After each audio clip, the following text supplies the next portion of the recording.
We're live across platform. We're live. YouTube, Twitter, Rumble. We will shortly be live on Lochman as soon as that little red go live button is clickable. Tonight's show, what, if any, truth is there behind the legend of Bigfoot? We are now also live on Lochman. This is the Propaganda Report. I'm Brad Binkley, joined by Ian Covell. Ian, how are you? I'm doing fantastic, Brad. I just worked day 13 in a row, now I've broken through the wall, and I'm just psychotic. Yeah. Tomorrow's day 14. We'll see if I get a day off. I can tell by that pinkish purple background, the color of royalty. Oh yeah, that your string of work it's made you psychedelic. This is my new setup. I'm really liking fantastic. it. Thank you. I watched a lot of YouTube videos to make this. I see prints in the background of that. It's beautiful. Tonight's show is going to be a change of pace. It's a special show. It's going to be fun. We're going to be joined by Kelley Lockman, the creator of a YouTube docuseries, I guess is the best way to describe it, called I Believe in Bigfoot. And it premiered recently on YouTube. And so for me, I want to frame this before we bring Kelley on through how I analyze not just information, conspiratorial or stuff like this, any information, whether it's the news, whether it's the two Oswald theories, or whether it's Bigfoot. The way that I do research is based on the premise that the biggest barrier to the discovery of truth is our own confirmation bias.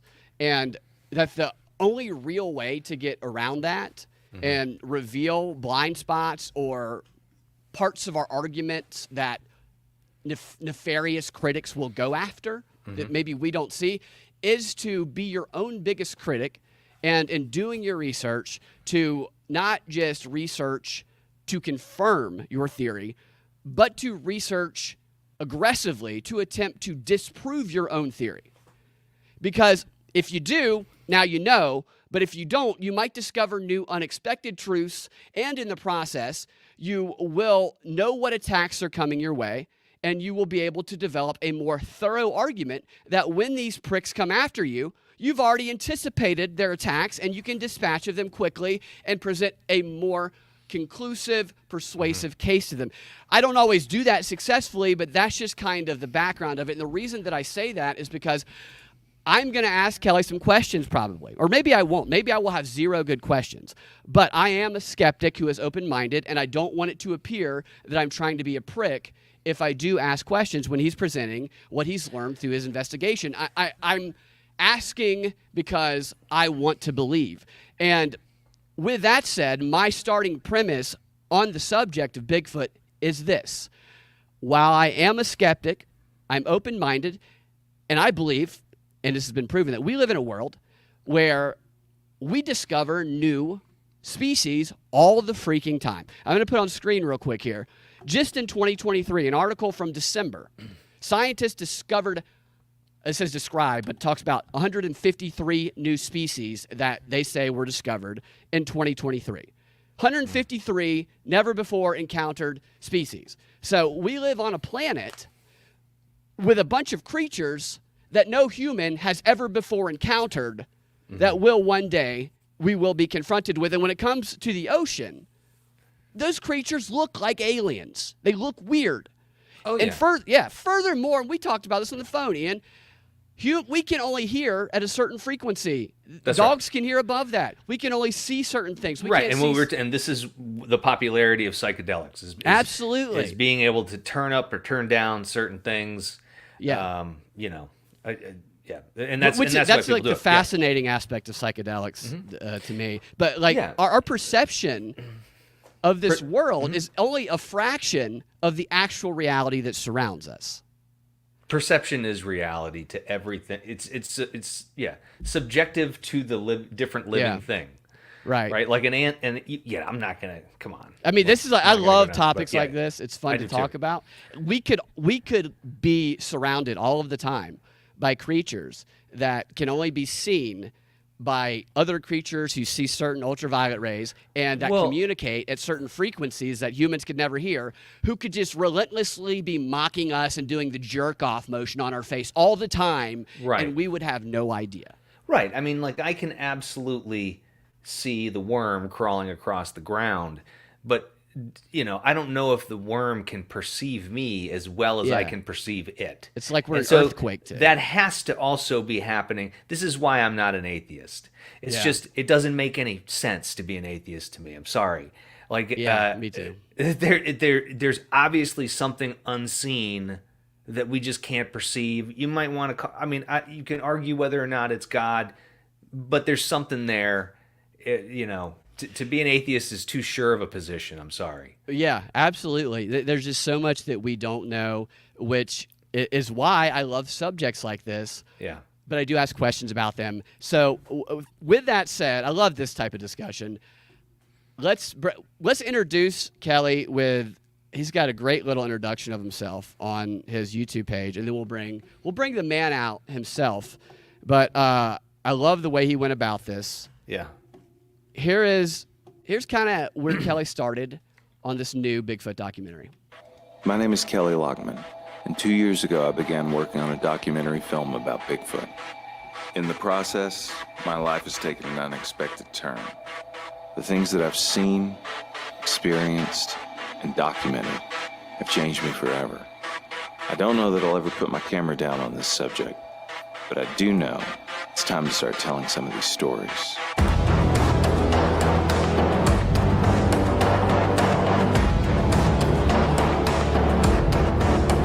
I really like that intro. I do too. Epic. It's great. It's excellent. The filmmaking is awesome. It's great. I've seen it. Full disclosure, right? I mean, I know Kelley. He used to be my roommate. Oh, wait a minute. Yeah. Wait a minute. Hey. You two are in cahoots together? Welcome, Kelley. Yeah. And like I said, out of focus. Yeah. Like Bigfoot. Yeah. The camera went out. That is a little bit weird there. It's strange. It's not purposeful, guys. It's probably just the psychedelics kicking in. But, absolutely. Our psychedelics are kicking in, what which is why it's happening? on a fog there. Let me see. So, Kelley, Ian, tell us again about y'all's connection. There you go. We can see. Yeah, so Kelley, Can I fix it? Okay. So full disclosure, Kelley and I are really, really good friends. We were roommates for quite some time, and I am our dynamic is I am the Scully to his Mulder. That was our entire relationship living together. Yeah. Me just telling him he was out of his fucking mind. Yeah. But I love him to death. And this is a great documentary. And me going, I want your badge and your gun, walking out the door, then popping the door back open and going, go check it out, and then leaving again. Yeah, because I got to play both sides. Every day. Yeah. All right, so Kelley, I watched this 3 times, your first episode, and I thought it was great. Just the entertainment value for me, and if I had to describe it to people watching the show, because I want to, I know that our audience has people that they're enthusiasts about Bigfoot, and there's others that are skeptical about it. I would say that it is beautifully shot, it is entertaining, it's easy to watch, and it's fun, and it's perfect for people who are Bigfoot enthusiasts who want to get lost in stories that maybe they can relate to from encounters that maybe they've had in their past. For those who are the more skeptical side of it, like me, did I say this already, or did I only say this before the show? If I said this already, I apologize for repeating myself. Sometimes I get confused about pre-show talk and during show talk. But for me, the first episode, while I enjoyed it, it leaves me still wanting more evidence to convince me, and it raises questions. But we have you here to maybe answer some of those questions. So tell us about why you did this and what your position is on Bigfoot. Yeah. So I actually started this whole process. I was never a Bigfoot guy until 2 years ago. I was never into the subject. It wasn't anything other than just as is true for everybody, right? We all know about Bigfoot, but I got into it because I actually was coming up with a screenplay idea that I thought would be super fun for me and Ian actually to do together. It was a buddy cop kind of movie that had still a Bigfoot as the call. It's still a great idea. Still a great idea for a movie. God, how many buddy cop movies do we have with Bigfoot? Zero. Absolutely zero. So here's my elevator pitch just for your audience. My elevator pitch for this movie is it's the Andy Griffith Show meets True Detective meets the X-Files. That's the movie, right? I like that. Yeah, it was a beautiful concept for a script. But in doing that, I started hanging out at the Blue Ridge Bigfoot Museum in Cherry Log in Blue Ridge, Expedition Bigfoot. And the owner of that museum, David Becerra, who's featured in this documentary, and I got to know each other, and he was so nice. He was like, yeah, basically, he was like, rolled out the red carpet for me. He was like, you can hang out here, research Bigfoot, because I was like, dude, can I just like sit here and absorb all this while I'm writing the screenplay, you know? There's a lot of information there. A lot of information there. It's a great museum. If you're in Blue Ridge, check it out. It's amazing. It's an amazing museum. It's such a fun day. Can I ask you one question about Sure. what is in that museum that I was a bit perplexed about? There's a map on the wall that has these little pins on the map where Bigfoot has been spotted the most. And there was one location in particular that stood out to me where people had said they saw Bigfoot, and that was East Point, Atlanta, which I question that because what those people saw could very well have been Stacey Abrams. Maybe Stacey Abrams is Bigfoot? I can't speak to every investigation. Yeah. I can neither confirm nor deny any involvement. There's a lot of fun political figures, right? No, I apologize. I had to get no, Stacey it's Abrams show. it's all right. Yeah. That museum is so much. I'm not denying that that's true. By the way, you never heard of denial. Maybe I know something. So like, maybe Stacey Abrams is Bigfoot. I'm not suicidal. Maybe Stacey Abrams would beat Bigfoot in a fight. I don't know. I know if I wanted to fight a bear, I'd want Stacey Abrams in my corner. But I want the bear in my corner. Getting back to the point at hand. Well, I mean, it depends on what the competition. If the competition was an eating contest or a, right, they're different contests. Yeah, she'd eat Bigfoot if she could. I know someone who saw Bigfoot in Dahlonega. So do I. That's what Dana. I'm from Dahlonega. I lived in Dahlonega. 9 feet tall. Story was in the museum. Wow. But what is Bigfoot? Wait. What did she just say? The story is in the museum. Yeah. So I'm looking for that helicopter. If you know what I'm talking about, I'm looking for that helicopter right now. So there was a helicopter crash in Dahlonega in the 80s where somebody saw a helicopter go down. The Army had a helicopter go down, military crash, and there were Bigfoot creatures that were seen eating the bodies or pulling the bodies out of the wreckage in Dahlonega. Eating them or just pulling them out? Maybe they were rescuing them, turning them into Bigfoots. We don't know. We really don't. We don't know what their intentions were, but they were having a go of it, if you will. Okay. And so how many? This is interesting. I mean, this is from an eyewitness account. Is this one eyewitness account or is this multiple? Well, so this was reported on the BFRO's website, which is the Bigfoot Field Research Organization. They later claimed that it was debunked, but the story was fairly detailed. And then it was later confirmed by a park ranger, and then someone just chimed in on their website and said, "Oh, I debunked this." Yeah. I don't believe everything I read on the internet, and that last part of that story I don't believe. So, I think that, and here's why. That is not the only story I've heard coming out of that area around that military base. This is for season 2, but I'm looking into it. When military bases get involved, that for me, it ups the level of interest because of whether it's legitimate things or whether they're fabricating things. There's stuff that goes on around them. And I think maybe before we move forward, can you tell us what definition, what is Bigfoot exactly, in your opinion? Ooh. All right. I'll be perfectly honest with you, Brad. I don't know. I don't know. I don't know what Bigfoot it could is. It could be an interdimensional creature. It could be a government experiment gone wrong. Could be both. Yeah, could be both. So I'm curious as to the people that you spoke with in your documentary, if they have a shared conception of what they believe Bigfoot is. No. They have more ideas of what it's not, right? Yeah. So it depends on who you talk to, and it depends on what their experience was. I can only speak to my experiences, and I've heard conflicting experiences that I also believe. So I think that there's a lot of things going on out there. It would be like if you were trying to describe, if you'd never met a human being before, right? Ever seen one, whatever, you know, you're one of the reptilians. You've never seen a person before, and someone's describing what a person is, right?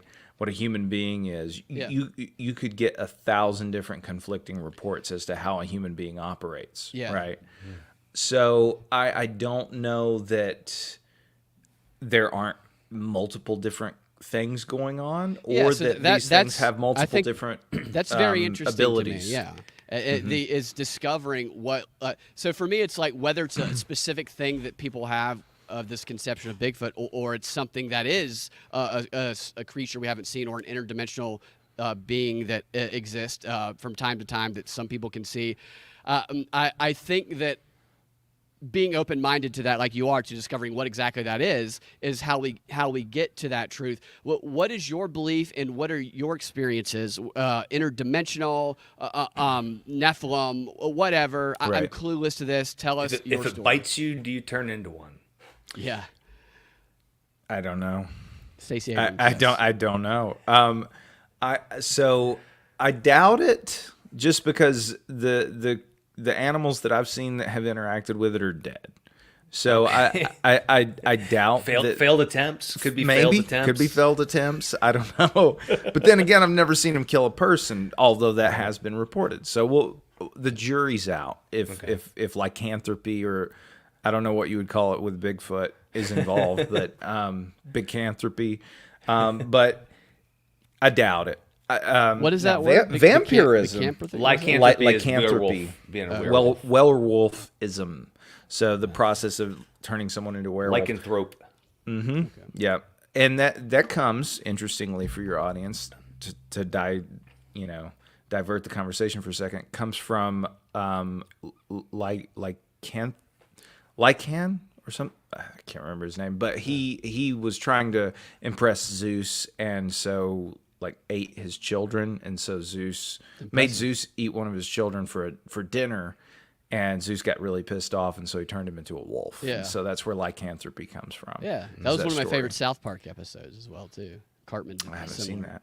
Yeah. Anyway, I'm sorry. No, I love that type of stuff because it's based in truths that people believe at the time that they lived, in the environment that they lived, and I just think we know so little about what's going on. Oh, for sure. Continue with so with what I think they are, my experiences. Okay, I'll tell you what I don't think they are. I don't think they are the missing link, and I don't think they are Gigantopithecus. I don't think they are. What's that?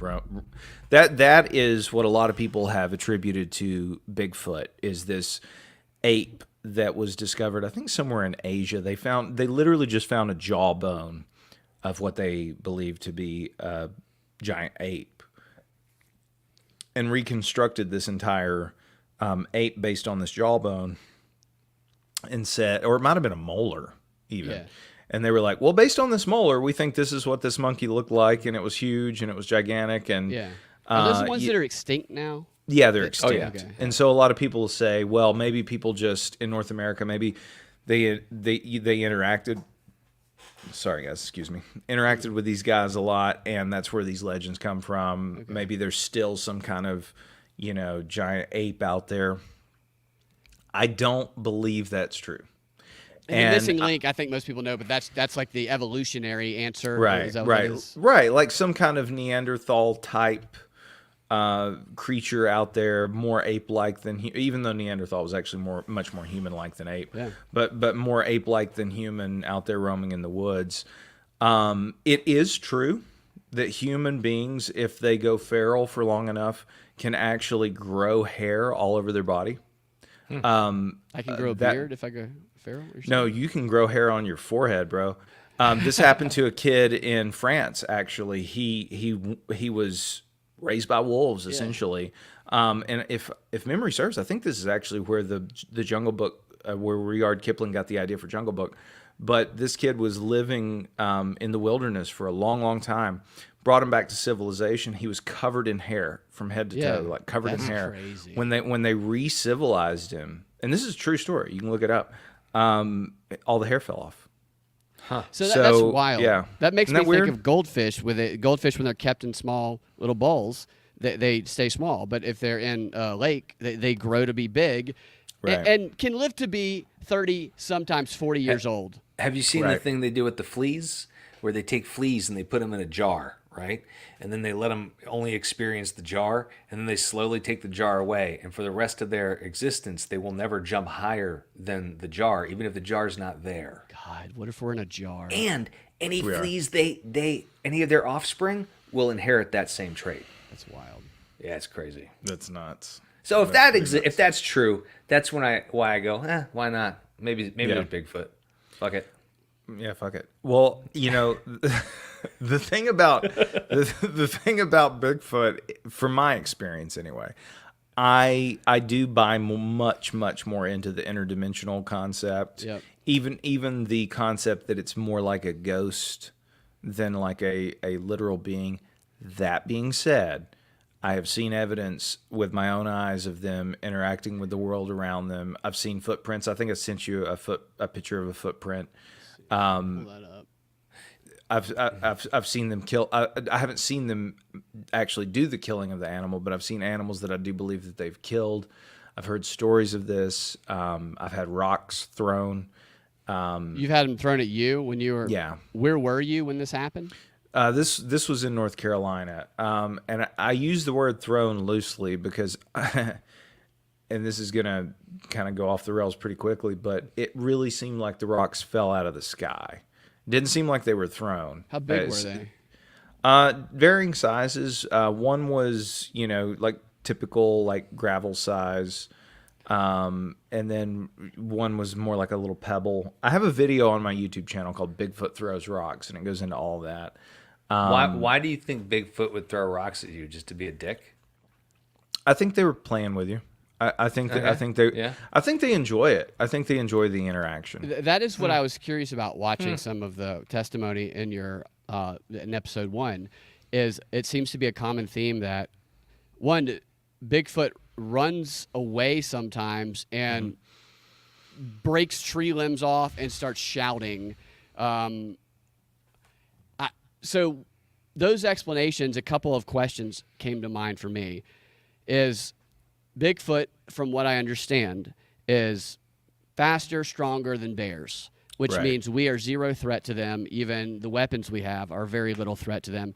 So why would they run from someone who they could just snap and be like running from a toddler almost? Right. And why would they be screaming? And then speculating about what maybe another explanation for that might be is, well, maybe they're observing us and we think we're the scientists, but they're actually the scientist. And so recently my dog was outside and I heard some weird noises, and I went out there and he was just standing looking very like confused at a possum that was going it's like yelling at him. And so what I started doing, because I didn't want the possum to get hurt, is started going Right. blah, blah, like trying to get it to run away. And I was like, maybe we're like the possum and the Bigfoots in that situation are like I was. That was one thing I considered. I don't know. What are your thoughts on that? Why would they run from us? I think, there's that Sherlock Holmes quote. I can't remember if it's actually kind of a plagiarism from the Edgar Allan Poe story, Murders in the Rue Morgue. But it's essentially if the only reasonable explanation seems impossible, then that's probably what the explanation is. And I think you run into I'm paraphrasing, bastardizing really, but if a lot of reports I look for through lines. When dealing with these kinds of reports, or when you try to juxtapose them with different mythologies and different folklore and all this kind of stuff, which I've kind of tried to do, and which the audience will see that kind of play out throughout the rest of this series, you kind of look at information almost like transparency sheets, right? Like if you lay a bunch of transparencies over each other, the part that becomes super solid, you want to point to that first, right? Where all these commonalities start to line up, you want to point to that first. And what you just described, these things running away, hiding, not wanting to be seen.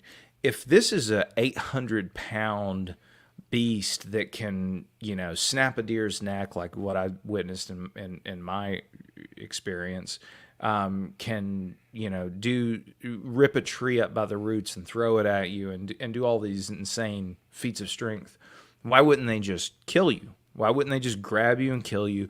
Why wouldn't they just literally attack people wherever they go, whenever they're in the woods, and be visible enough for us to kill them, right? Yeah, I think I think the only two possible explanations is that they've interacted with human beings long enough to know that we're a very resourceful species, and if we find out that you're out there acting a fool, we will hunt you down and kill you, which we have done to many other more ferocious animals, right? So there is a fear level there because they think of the collective power. The collective power of humans. I mean, that's true. When we are collected together, we are the highest apex predator. Yeah. Right. Right. But that being said, I don't think that would be what your traditional kind of Bigfoot guy that believes that they're more of an anthropological creature would kind of say, is that they don't want to get involved because of the fear of man. Like the first directive on Star Trek. No, Brad, yeah, exactly what I was going to say that as well. But Brad, you brought up something earlier about maybe they're observing us, which the prime directive, that's what makes sense. Yeah, they're the scientists. If they meant us no harm, even though there are stories where they have tried to harm people, and they have done, and I'll be honest, I don't know what that picture of that deer is that you showed me, but that is creepy. Yeah, I'm pulling up some of your pictures over here to put on the screen here. The interdimensional, it's strangely as it is, as much of a skeptic as I am, if I were going to follow one thread that I see the most potential in, for me, it would be the interdimensional aspect of it. Because like listening to some of those interviews and just thinking about what was being described, it came off to me, if I accept that the objective reality, facts that they were saying is what was present, then to me it did seem like scientists watching a subject. Like we might, so we send people in the ocean, we send people into the wildlife all the time, scientists, to try and study animals in their natural environment, undisturbed as possible, because if we introduce something that disturbs them, it's going to throw things into a flux and mess up the data, right? And so it seems some of these descriptions to me like scientists attempting to blend in with the environment of the subjects they were watching, hoping to not throw a wrench in the ecosystem, which then makes me wonder if the visual of what people see is a costume, not necessarily for a human, a time traveler, whatever. I mean, I'm open to anything, an interdimensional being who just hasn't got the costume exactly right. Yeah, I don't know. With big feet. With big feet, yeah. Yeah. Well, and this is where I think it's valuable to throw in the concept of shape-shifting into that conversation, right? Because that's essentially what you're describing. Yeah. If it's a costume, then maybe they can take other shapes too. Maybe they can, when people say they disappear, there are reports of them literally turning into stumps of trees, right? Like literally like really? Camouflage. Yeah.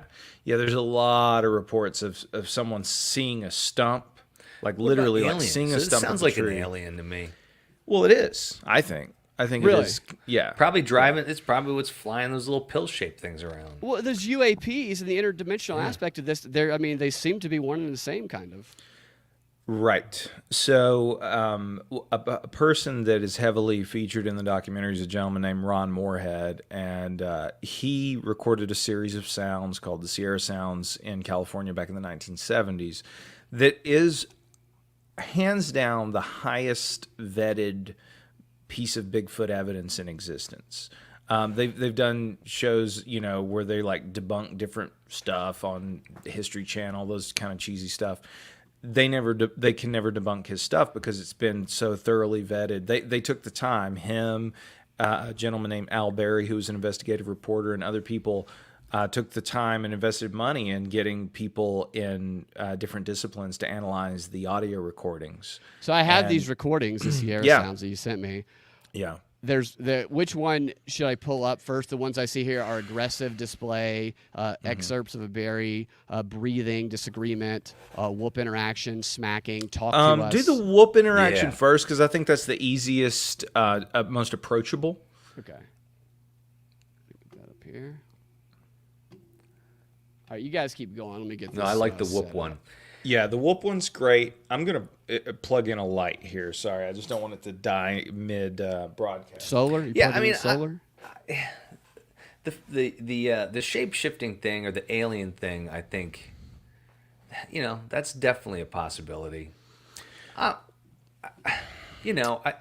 When you think about, I mean, look, I do believe in the Bible, right? And so there is the pre-flood world is a mysterious place, right? There were all kinds of creatures that existed then. I don't know. Could possibly be a holdover. Well, you want to go down that rabbit hole. You've got the Book of Enoch, of course, which is an apocryphal book of the Bible. For those people that don't know, this is a book that is taken out of the traditional canon, but is still held in high regard amongst Christian scholars. The Bible of the Ethiopians still has it, and it has always had it. It was also discovered when they discovered the Dead Sea Scrolls. That book predates modern Christianity by at least 500 years. Where did they discover those? The Dead Sea. But like in the ocean? I mean, I know it seems No, simple, they discovered them in a cave. There was a couple of kids playing in a cave, and I can't remember what they were doing. They were playing some kind of game, and they threw a ball or threw a rock or something, and they shattered a piece of pottery that they didn't realize was hidden in a cave. And they went in there and they found all these vases, essentially, that were housing scrolls for thousands of years. That's so interesting to me, especially Right? when it comes to how they choose what's in the Bible and what's not in the Bible, and then they discover these writings like this. Yeah, So- that is a whole other discussion. I'm Yeah. turning this file into an MP4 because it's You're not letting good. me share an MP3. Do your thing. I'll just briefly tell you why I brought that up. Is that in the Book of Enoch, it discusses the giants, right? And it talks about them a good deal.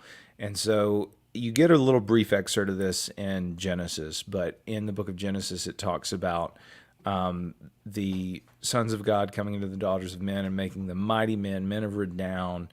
And the Hebrew there essentially is a word that means giant. And so the idea is that you have giants roaming the earth before the flood, and that's partly the reason why the flood happened is because it says all of flesh had become corrupt. And we think of this as just a moral problem in our modern Christianity, but the ancient Hebrew readers of this would not think of it in those terms. What they read was all flesh had become literally corrupted, meaning that these evil angelic beings had transformed the flesh of humans and animals and all kinds of things into monsters. And so this actually parallels Greek mythology. You got the Clash of the Titans and all of that kind of stuff. It parallels most mythologies, actually. Which there's evidence. I mean, we have people today that, not to obvious the NBA. There's people that are 7'4", 7'5". Then you look at people who grew to be over 8 feet tall. It's not like this is a stretch to believe that this existed. Right. Well, it definitely did exist. And then within that context in the Book of Enoch, when the giants, God actually sends a curse on the giants and makes them go to war with each other before the flood. And they kill each other off, and the way they describe it, because their spirits are both eternal and mortal, they can't die, and they're given over to roam the earth as unclean spirits that are always hungry and never full and never satisfied and all this kind of stuff. Yeah. Just like Baron Maybe. Trump. Apparently, yeah. Maybe. We don't know. I can neither confirm nor deny some investigations that may or may not be ongoing. It's fun to speculate. Yeah. I have that clip. Cool. If I think this is the correct one, I'll play it. Let's see.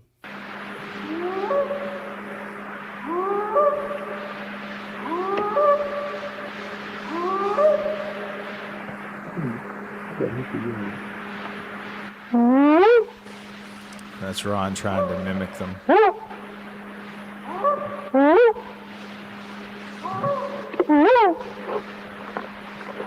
Are they reacting to him? It sounds like. Yeah.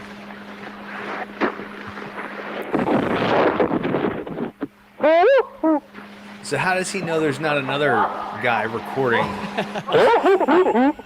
on the other side doing the same trying to thing? imitate him.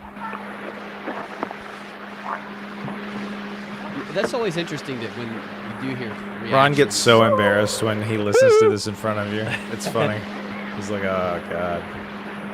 I mean, I do this to my dog all the time. Doesn't bark.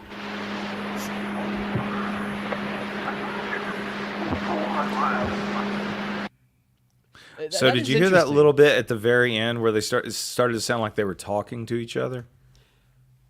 It sounded, yeah. I did hear the different bit of inflection Right. of sorts, and so I relate this to my own experience here. And my dog, who if there's a fire ambulance that goes by, we'll start doing that.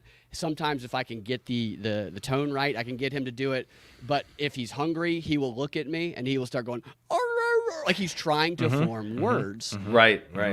And so this type of thing I find fascinating because I don't know what was reacting to him, but it certainly seemed to be reacting to him. What makes him conclude that the most likely thing was some sort of Bigfoot-like being?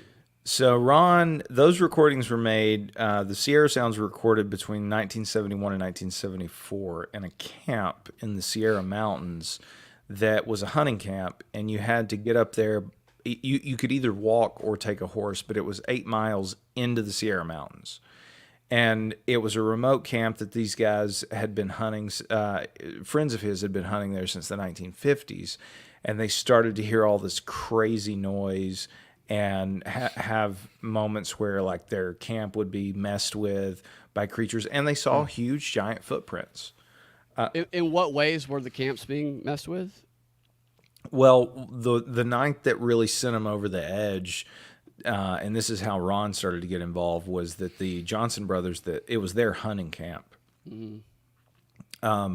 They speculate that one of these creatures grabbed a tea kettle that was left out and burned itself, and it just kind of went ape shit and started screaming and like threw stuff around in their camp and stuff like that.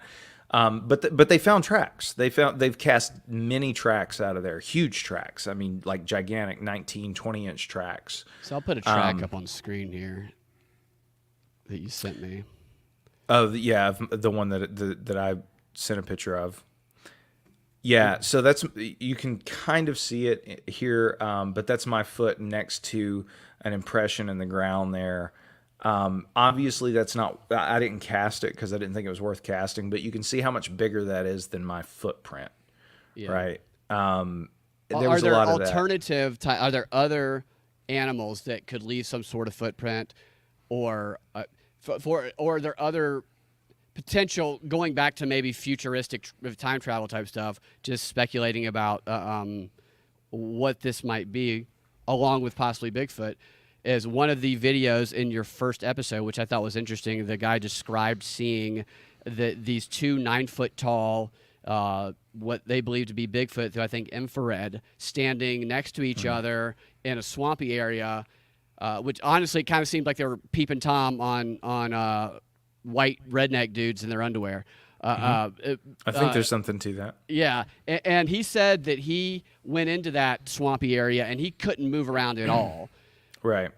But so he concluded that no person could move around in there because he couldn't. So for me, I don't think that concludes that. I think that other people maybe who know those swampy terrains better and maybe have equipment capable of moving around in there that could be some sort of big shoe or footwear or just maybe futuristic, maybe military. I don't know. Am I crazy? No, you're not crazy. I mean, there is a naturalistic explanation even for supernatural phenomenon. I mean, there is only reality, right? Like we would assume there is only one universal reality. And yeah, the missing 411 thing is great. there's only one universal reality, and so even though we might not be able to explain it, there is an explanation. We just can't explain it, right? Yeah, definitely. And so the deal with Ron's camp, I'll just go back to that to give kind of some illustration there. These guys encountered these things often, and it wasn't just that. It wasn't just the footprints, and it wasn't just the vocalizations. They had other weird stuff happen there too, which we can get into. But I want to play, if you would, Brad, either the anguish, the aggressive, or the samurai clip from Ron's. Play the samurai one. Okay. What's interesting about this? There's a lot that's interesting about this. I just want for your audience these audio clips. Al Berry, the journalist that went in there with Ron, was trying to prove this was a hoax for the first couple of years he was there. Really? That's interesting. Yeah. He was trying to prove this was a hoax, and then he got convinced. And so the way they set these recordings up, they would take fresh audio tapes that had never been used. They went to great details to make sure that when they were done capturing whatever they were going to capture, they could take it to an audio lab and they could examine the tape and prove that they had not been altered, right? That this was a fresh tape. Yeah. We don't think about that kind of stuff now because we live in the digital world, but there's artifacts that are left by. Right. If you re-record, or if you record over, or if you record a recording, there's this hum that exists. Well, the tapes had been analyzed, and they proved that they were legitimate, and then they also proved that some of the frequencies on the tapes were outside of the human range of vocalization. Some were inside the human range of vocalization, but some were lower and some were higher. And then a cryptolinguist. How did they determine that? What technology did they use? I don't know anything about that. To be honest, it's a little bit above my pay grade, but there were papers written about it. There's some impressive graphs that I could show you, but oh man, gosh, Ron would be so disappointed. I can't remember the Is this a 10-second university samurai? It may be, yeah. Okay. It's not long.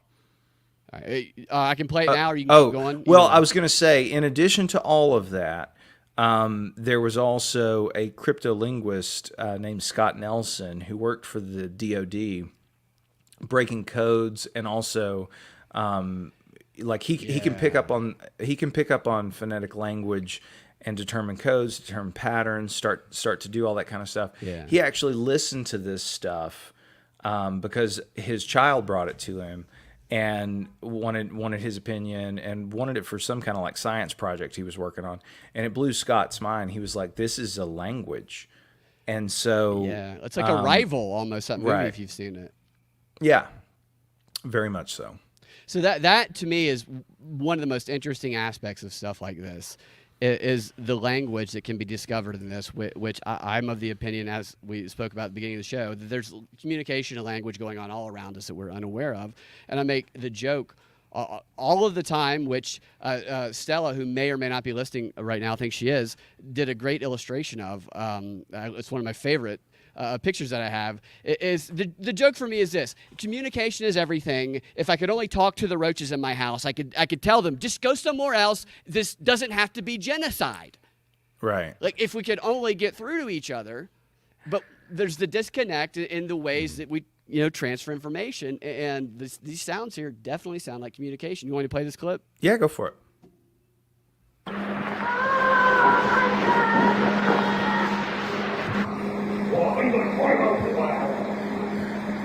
What was that? I love that one. Go ahead. What was that at the end? Was that... Play it again. That's why they call it the samurai. Play it again. Play it again. Yeah.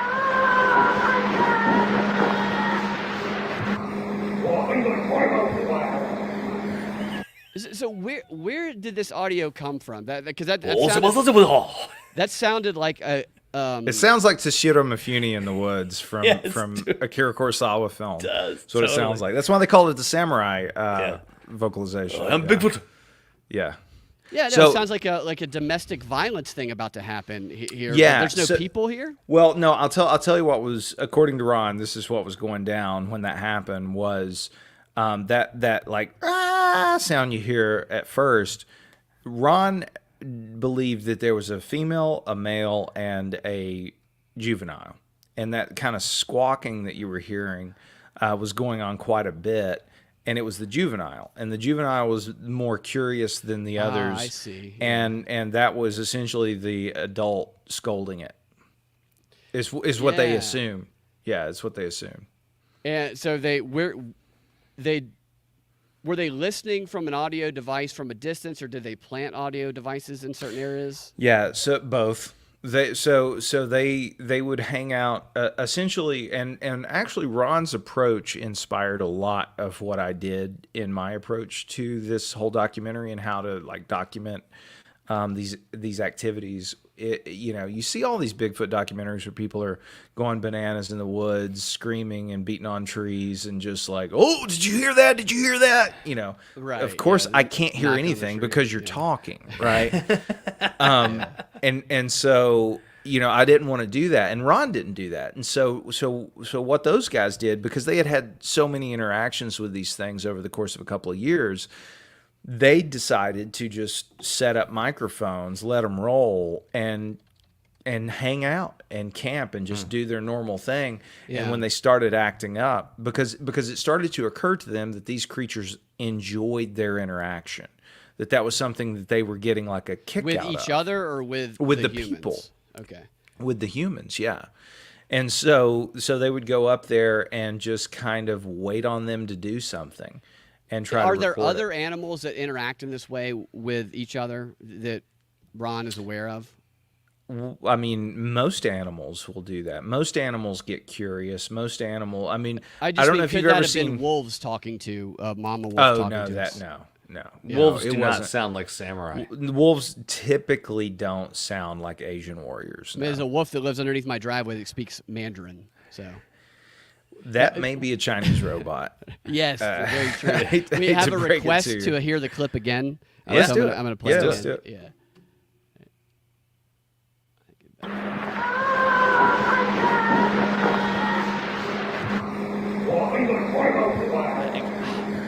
I mean, it kind of sounds like somebody's having an orgasm at the beginning. Yeah. So play the anguish clip, Brad, if you could. The vocalizations are bizarre. This is very strange. It's weird the things that you can hear. Well, and what I like about the Sierra sounds, there's a lot I could say about Ron, to his character and to his to me, like, incredible credibility. Yeah. But what I love about the Sierra sounds is that they're so weird. It's like if you were gonna fake a Bigfoot vocalization, that's not what you would do. Right. Right? Yeah. You right, wouldn't make fair it enough. sound like a samurai. Fair enough. For me, it's. I'm not necessarily saying anybody faked anything. I'm just curious because I know so little about the sounds that happen in the wilderness after dark. Right. I'm just curious about. Oh, you're saying like natural sounds. Yeah. What are there? What There's some process weird of ones out there. elimination was there? Yeah. So to me, the whoops are the ones that seem the most organic, right? The whoop, whoop. Yeah, Because yeah. like moose and things like that will belt, they'll bleat, Yeah, as they call it. Or like, you'll hear a dog do similar sounds to that. Yeah. But not quite that sound. And but the chattering, the language is what is so weird. It's and interesting. it's like, yeah. So real quick, here's what I'm going to do while you guys are talking about this. I'm going to turn all of these MP3s you send me. I'm just going to turn them into one video, so we don't have to keep going back and forth. okay. Oh, okay. And that way, it's easier to share them all because I can't get the MP3s for some reason Sorry, to man. play on StreamYard. That's my fault. But keep going. I didn't mean to interrupt. Yeah, so Ron, he's a big part of this documentary, and we've become good friends. Before we became good friends, and probably why we became good friends, is that a lot of his ideas around this subject are, he wrote a book called Quantum Bigfoot about how Bigfoot and quantum theory, how quantum theory explains how Bigfoot can do all the weird and wonderful things that Bigfoot is reported as doing, like disappearing. What's quantum theory? So like, I mean, it's not really a theory. I mean, we can observe that, like, for instance, two different atoms can, like, you can manipulate one that's connected to another one, 1,000 miles away, and they both interact. They're both somehow connected, right? Like CERN. Yeah. For all their, they're probably just bringing in Bigfoot right now. But, Totally. But that's kind of what they're they're getting at, is that on a quantum level, Newtonian physics completely falls apart. That the quantum computing thing think of that. That's a good example of that. Is that when you get to that level, it's not a linear course of action. There's not A to B to C to D. It's like A to D, Right. D to B. This is where you get, guys A to like Z. A to Z. It's the improv. Could you Yeah. go exercise. H to Q? You could probably even go P to T. So, real so quick. there's like The no whole logical alphabet. Yeah, the whole reasoning alphabet. from one point to the other. Is that what you're saying? Well, it's not just that. It's that there are multi dimensions. There are things outside of space and time. There's dark energy Carl Sagan. that we don't quite. he talked about that a lot. Right. Yeah. So the idea is that Bigfoot is a creature that somehow knows how to manipulate either space and time, or how, Ron speculates maybe they can, because it's been kind of observed actually at this point that energy and vibration, if energy vibrates to a point, it can create density enough to be matter. Right, energy equals matter times the square of the speed of light. You can also reverse that, right? Yeah, that's how I open every first date. Yeah, exactly. I mean, if they don't advice. get that, run, right? But so this is the idea that maybe these things that we call ghosts, right? We have all these Yeah. names for them, ghosts or Bigfoot or demons or whatever. Those are reasonable names, I'm sure. But they also are they're operating on a way that perhaps is just outside our realm of perception. Absolutely. Like Right. that's exactly the way that I kind of think about some of this stuff. It's we're searching for an explanation for what we have not been able to explain yet, and But these things can materialize, and that's what's really bizarre, because there's a friend of mine, is a gentleman named Josh Cutchin, who actually contributed a lot to this film as a researcher, author, into the paranormal thing and all that kind of stuff. And he kind of dissected in one of his books, a couple of his books, Where the Footprints In, Volume 1 and 2, the similarities between different like folklore things and Bigfoot sightings. And he coined this, I think he coined it, maybe he didn't coin it, but I think he coined this term Wildnisgeist, which means wilderness spirit. yeah. And it's like, if it happens in your house, if you hear knocking, you smell something super putrid and foul, you see like wet footprints, a picture flies off the wall or whatever, it's a Yeah. poltergeist. Yeah. But if it happens in the woods, it's Bigfoot, right? That's interesting. Yeah, I hadn't thought about it that way. So that transference of it's really a similar thing going on, just in a different environment, which has made you not think about it in the same way. All right, I got about 6 or 7 of these sounds that I'm going to export here, Sure, and, let's do it. then we'll just go through them, and you can explain them. I'll to do my us. best. I mean, I didn't record these. I can't speak to this, I think it's cool as just well to as listen Ron to can, them but and, no, they're fun. Are these the ones that are available? Are any of them at that museum? Because I know they have the headphones. Yeah, there. yeah. You can listen to them there. Ron actually produced 2 volumes of CDs. Actually, speaking of Star Trek, oh gosh, what's his name? The guy with the beard that was in Next Generation, that was also in that show. Riker? Riker, Talking about Riker? Yeah, I think so. The guy he was also in that, like, not, it wasn't Ripley's Believe It or Not, but it was kind of a show he like played that. Same thing. Yeah. Same thing, right? Yeah. He actually narrates one of them. I've Ron actually seen that, hired I him to think. narrate. That's great. narrate one. Those yeah. are on like Pluto or something like that. Yeah. For free right now. They're fun. Yeah. Yeah. My favorite thing, guys, about I gotta him- go. All right, see you, Ian. I know. Thanks All for right, joining so us. sorry. It was great seeing you, man. And good luck with the documentary. I know it's been kicking ass on YouTube. It's Yeah. killing it. Yeah. on So you, far, so good. definitely. It's killing it. It's a fun watch and it looks great.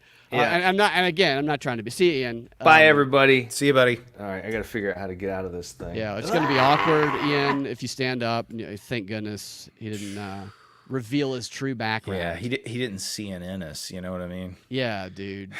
God, the stuff that must go on under the desk at CNN. Can you imagine? Is very, very gay. But not to get off subject. I want to emphasize again, I'm not trying to just poke holes in it. I really enjoyed the first episode. The evidence and the beliefs that the witnesses had, their stories were not enough to convince me. What I saw in some of those, and we can play some clips from them if you want. I simply saw that they had come to a conclusion based on the personal experiences and evidence they had that, in my opinion, did not justify, therefore, Bigfoot, but also didn't rule anything like that out. It just hadn't been fully, in my opinion, fleshed out. And I think that maybe I'm wrong. I don't know. I think that maybe at least one of them based their identity so much on it being Bigfoot that there would be no incentive to search further. And that, to me, is like people like that, because such fascinating stories, I want to see them go further and challenge their own beliefs, because I think they can blow their own mind even more if they do that.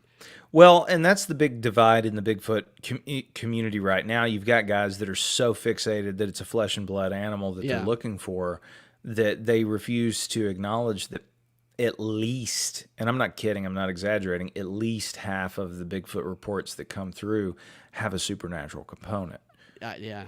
Yeah. So, I mean, you're just going to throw out half the witnesses to this phenomenon and say you're all crazy, you know? It's just so funny to me, because I'm listening to this and I think I'm so logical. And I'm like, in my opinion, I'm like, yes, the interdimensional phenomenon is definitely the most logical explanation. It is. It is. No, it is. I mean, if you think about it, if it was a breeding population of 800-pound animals, as some of these have been described, or 2,000-pound, some people describe them being 14 feet tall. Yeah. Right? Like if there are animals between 8 and 14 feet tall roaming the woods in a breeding population, the amount of food they would have to consume alone would devastate. It would devastate the wildlife in the area that they live in. Absolutely. And I guess that would also, the fact that there's no pictures of them, right? That's a problem people have. If people are very good at hunting too, by the way. Like there are some people that are really dialed in. You know, they're really good at it. They've been doing it for a long time. At hunting Bigfoot, you're saying? Just hunting. No, just hunting. Right. Like they're really good at hunting. Like assassins. Yeah. They're really good at it. They know how to kill things. And I have a hard time believing. Now, like you were showing that article earlier, Brad, about, we found all these snakes and bugs and all these creatures we didn't think existed. Yep. They didn't find elephants. No, right? That would be weird. New 400-pound, 4-ton elephant found. Right. In if Africa. You found a new elephant, I'm like, dude, we weren't even trying to look. Yeah. Right. And that's where I am with Bigfoot. I'm like, give me a break. Right. It can't be a natural animal. It just can't be. If I'm accepting the evidence as presented, then for me, the logical conclusion, one of them anyway, is either some sort of military dark program that has special technology that they attempt to. So if they're standing in a area, the swamp, where they believe humans can't actually go and really move around, that's a perfect place to be if you don't want to have an encounter with a human, but you want to observe them. Sure. So that's either going to be some military technology and equipment, or that's going to be some sort of a being that would study us the way that we might study other beings. And I always go back to the fish, right? And I remember, I think about this because in your first episode, there was the one guy who said, he's like, they come out at the smell of fish heads cooking on the grill. Mm-hmm. And a couple questions come to mind is, first of all, how did he discover that? How did he discover it's just the fish head that caused it, not the full fish? And Secondly, I just thought to myself, That's a good question. I actually didn't think about that either. Like, That's great. was he cooking fish one day, and there happened to be, he thought he saw a Bigfoot, and he said, "Oh my gosh, it must be the fish smell." How did he know it wasn't the fish, the visual of the fish? How did he know it had anything to do with the smell at all? But then maybe he cooked fish again the next day, and he didn't have a sighting. But then he said it must not have been the fish. Maybe I'll just cut the head off and fuck around. And then I'm curious in the ways they come to these conclusions. And with the fish specifically, I thought it was funny because I have an explanation that just came to me about that. And this is just, I have no idea because I wasn't there for that story. I don't know. But my guess is if the smell of fish heads what I like about that is it's a very specific clue, right? Yeah, right. It's not, right, like you said, it's not the smell of fish. It's not fish in general. It's the fish heads. Right. That tells me that this guy, when he smokes fish, probably is lazy about cleaning his grill and takes the fish bodies off and cleans the grill in the morning. Right? Right. And leaves the fish heads on the smoker, and they probably come when the fish is decaying. And it's like Santa, they eat them like cookies, maybe. Yeah, at night, right? Like, I don't know. I would love to know his I have answer to no that, idea. I'm because he said, "Don't ask me speculating. why." But Yeah. I want to ask him why there, because I was just speculating, and I came up with like a funny theory, to me anyway, about why, like circular, about why they come when the fish are being cooked. It's so we look at fish. Fish live in an environment where they have no idea that we exist, nor do they know that this thing, air, exists above the water. To them, the top of the water is like the heavens. Until their buddy Frank, Yep. he gets pulled out by a hook, and suddenly he's back in swimming circles, his eyes out. Yep. He's a conspiracy theorist. I was abducted. Yep. Okay. Yep. So what maybe they're observing us, and they see this guy fish, and he captures these fish because the guy believes that by catching a fish, decapitating it, and cooking it on a grill, he's going to have an encounter with Bigfoot. And yet Bigfoot maybe is there going, why the hell is this guy catching fish, decapitating it, cooking it, and not eating it? What is this species doing? And maybe they're just there trying to figure out why the hell he's decapitating fish, and it's just a circular explanation. I know that's ridiculous, but that's the way I think about things.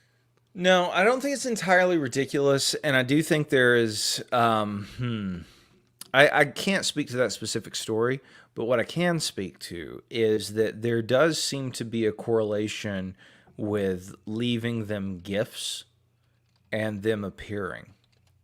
Interesting. One very common Bigfoot trope, kind of, if you will, is the concept of a gifting space. Yeah. And I encountered that. That played a huge role in this documentary, actually.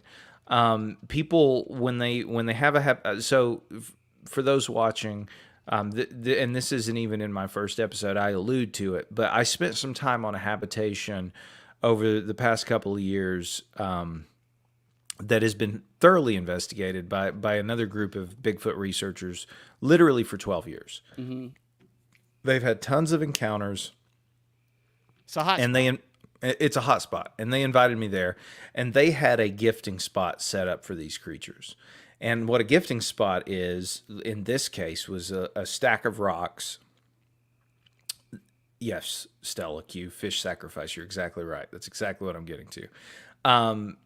So they had a gifting spot, and they would leave these different gifts for these things. And they would interact with the area. Sometimes they would just literally put stones out, and they would move the stones around. I think I sent you a couple of photos that say gifting spot. One of them has it's like a sacrifice to the gods. Yes, that's what it took me, honestly, too long to figure that out. But that's exactly what's going down. It's an altar. Interesting. And so if there's a couple. This isn't supremely impressive, but I have a picture there. I have two pictures that I sent you of this gifting spot, and they have two different dates on it. It's literally a day apart, and you can see where one of the rocks has been moved from the next day, and they'll do that, and like so it's their way of communicating with people. You leave out a certain arrangement, and when you come back, the thing has been moved around. Right, or maybe they've brought something else there to share with you. Yeah, so that's very interesting to me is that aspect of it, drawing them in like that. And I want to get to a comment here. I don't know if he's still in the chat. He said he had to go, but A-Rim over on Rockfin, he just commented on, look for, I don't know if he might have done some of this himself, I'm not sure, but he says, look for trees, vegetation that's out of place in its surroundings, caves like that. Which that makes sense to me, and an investigation of it is what isn't natural. Yeah. Well, I also sent you pictures of tree or of stick structures. These things They definitely manipulate the world around them. And there's one, I think it says large structure. They're real big on throwing up X's as well. Yeah, I have that one right here. It's, go ahead and show it off. I think it says knots. Is this what you're talking about? Well, that's one of them where you can literally see there where they had tied the vine into a knot. That's part of the structure. That's a little like support beam there. So who took this photo and how did they? I took it. That's actually part of a video. A lot of what I just sent you, Brad, are still images of a video. This will be later in the series where I'm investigating this area. But this area looks for those listening like a trap. It's a bunch of. It looks like you could step into this and it might whip you up and capture you almost the way it's formatted. So show them, Brad, if you could. There's one that says large structure, I think. And what you're seeing there is just a part of this structure. I saw a lot of different kinds of structures that these animals or creatures or whatever you want to call them would build. And I don't really know what their function is, to be honest. Some of them seem to be hunting blinds. Some of them seem to have a functionality, like served as hiding spots, but then some of them didn't. Some of them seemed like, I'm sorry if I sent you a bunch of disorganized files. No, it's fine. I think I got them pulled up here. Okay. Some of them seemed like what? Some of them just seemed almost ceremonial. I found a lot of what looked like, and on that large structure that I'm telling you about, you can see it on that one, but I have found a lot of what appear to be doorways. Just portals? Like literally door frames made out of sticks.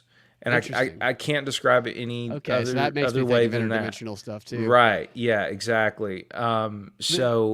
I also think with these structures that we're looking at here, I don't know if you encountered these areas before and there wasn't one there and then there was later. I'm not sure, but nature in and of itself, like trees, there's a story about these 3 trees in the forest that I was reading a couple years ago where one of them got uprooted somehow and it no longer had access to water. And so it was dying. And so when it would rain, the other 3 trees surrounding it grew in a certain way that when the water came down off of their branches and their leaves, that the water would trickle down to the tree that was uprooted, giving it water, allowing it to continue. They grew in a way to help their brothers survive.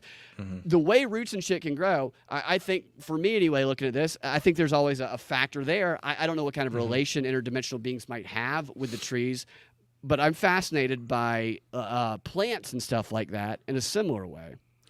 Well, I don't know either, but I do know that, like in particular, a lot of the structures that I sent you, there's that large. Yeah. So you can see like the doorway shape in that. Yeah, it looks like a fort almost. It looks like a little like kind of makeshift fort, but not all, but most of what you see in that structure. And there's another picture that says inside the structure, I think. If you can pull that up, I don't know if it's too much of a pain in the ass for me to ask you to pull these up. But you can see where it was truly fashioned. Like they'll break off branches that are not necessary for the fortification of the structure. And most of what you saw there was dead wood. It wasn't even from there. I couldn't even find the source. Talking about this one right here? Yeah. So see there, you can see where the branches have been basically fashioned so that they can interlock with each other. And there's 1,000 examples of that, just of that one structure that I could show you.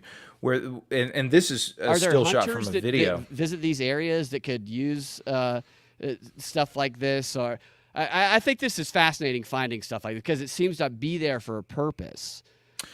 It's definitely there for a purpose. Like I said, there were a few areas. This particular little fortress in general, I don't think had any useful function.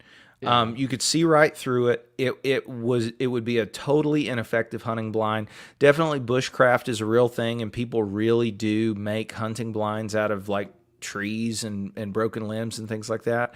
That absolutely happens. But that being said, that's not what this was. It serves zero purpose. There's a photo there, and I can't remember what I named it, Brad, but it has a friend of mine pulling one of these sticks up out of the ground. If you've seen that photo, if you run across it, Big Blair. we can show it. Well, you can show that one. That one came out of Dahlonega. That one looks Yeah, like you can show that one. Yeah, sacrifice totally. there. So the Big Blair one, I called it that because it looks like the Blair Witch Project. Yeah, it does, actually. Yeah, and so that actually, to kind of bounce around, and I know I'm not doing a good job promoting the episode of the documentary that's out right now, but I've been shooting this for a couple of years, and I've investigated a lot of different spots. This first episode really is just an introduction, and you kind of get, and we can get into it if you want to, kind of the tail end of where this, yeah. So that log is at least 8 feet off the ground and probably about 10 feet long. You're talking about this, like it looks like a cross almost. Yeah, that one that goes across, and it's threaded through. There's a couple, all the ones that say Blair are different kind of sides of that one. It's literally threaded through different sticks.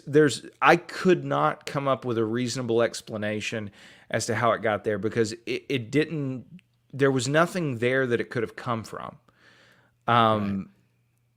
There just wasn't. There was not a tree that it could have fallen from. Yeah. It's like it's 8 feet high. That doesn't look 8 feet high, but that's what you're saying is that cross. I have video of it. I didn't share it with you, but Yeah. this will be again, and probably honestly in season 2. But Bigfoot is a clan member, is what we're getting to. More or less, yeah. There's another image where it looks a little bit more like that Blair Witch Project thing, where you can kind of see that it's more of like a little.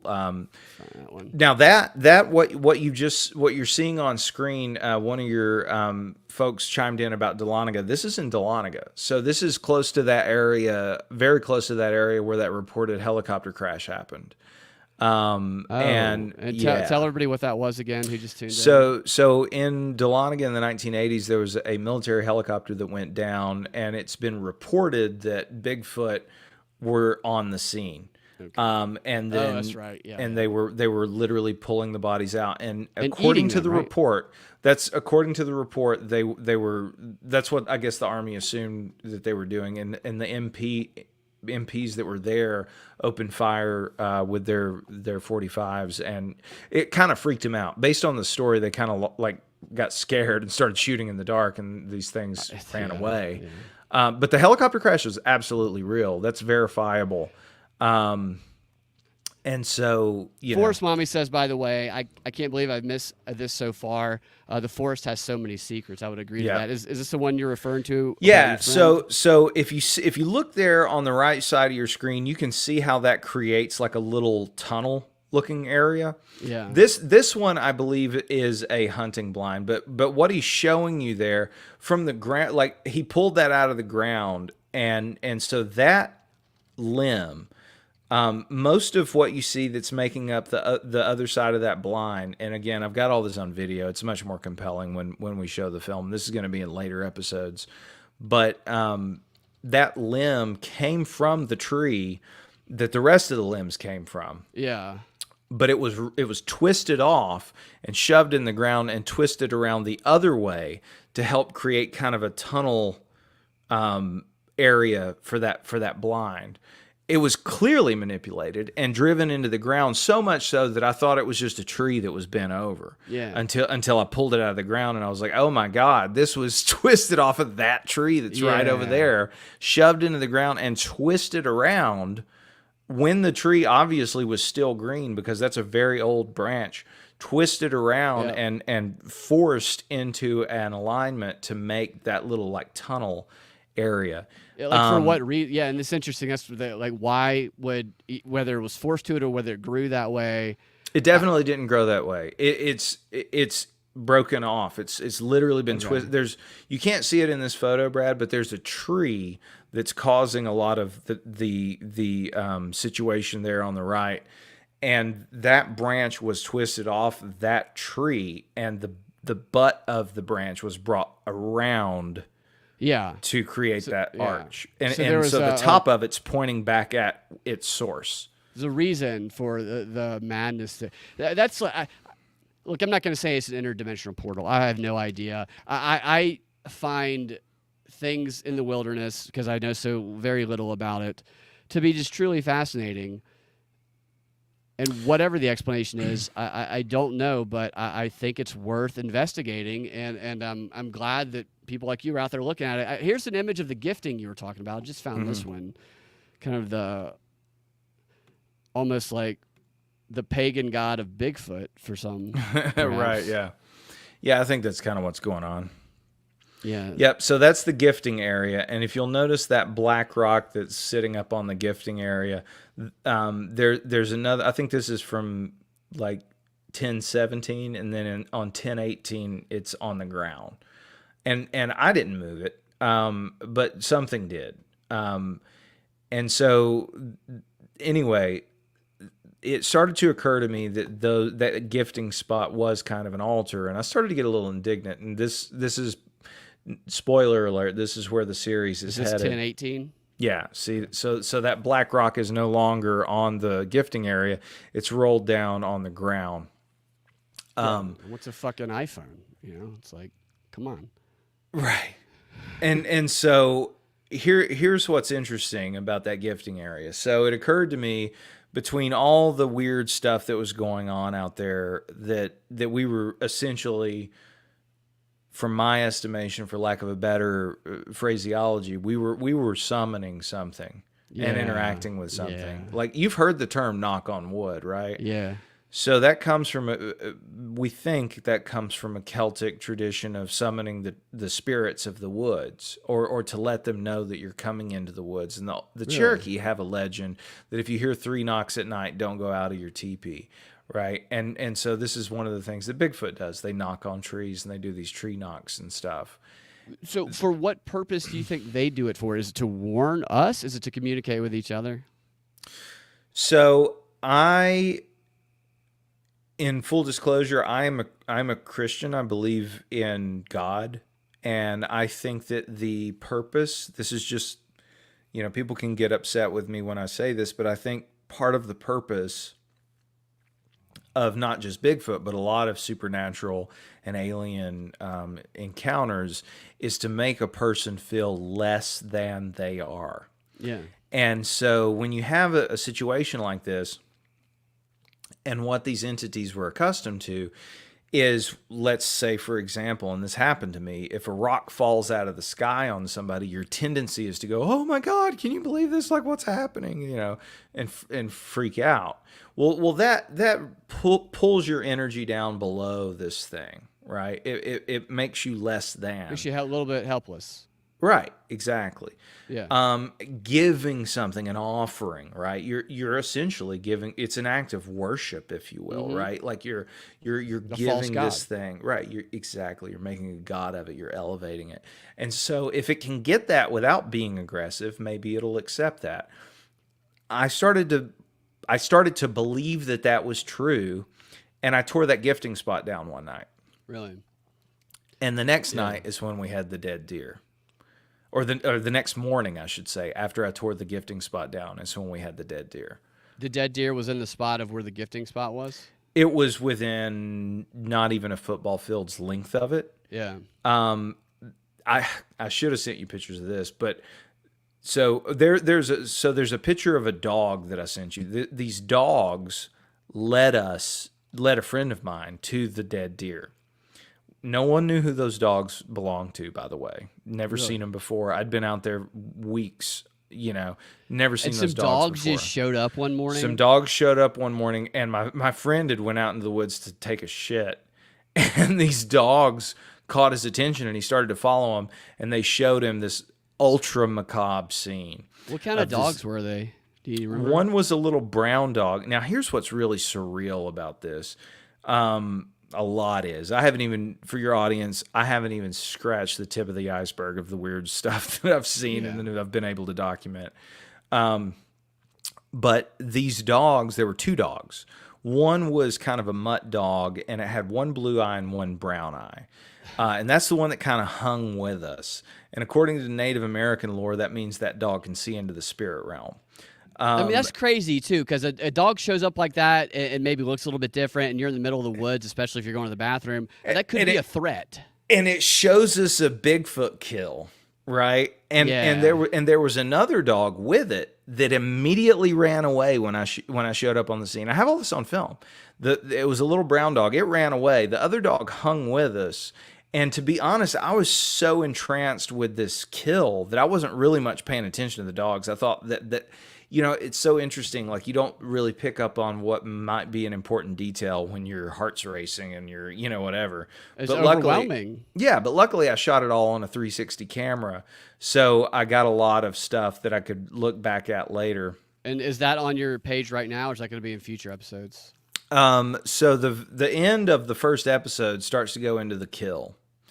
And on YouTube we had to blur it out, but on Rumble you can see images of the kill. And I sent you pictures of the deer. If you see pictures that say deer, if you see one that says deer and buzzard, click on that.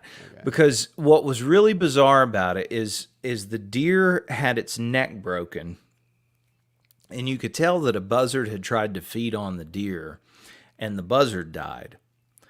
And so there's a lot of Bigfoot reports that when these things kill something, they don't ever get scavenged. Nothing eats them, right? They just decompose where they lay. Is it like they poison the body of it? Somehow, yeah. And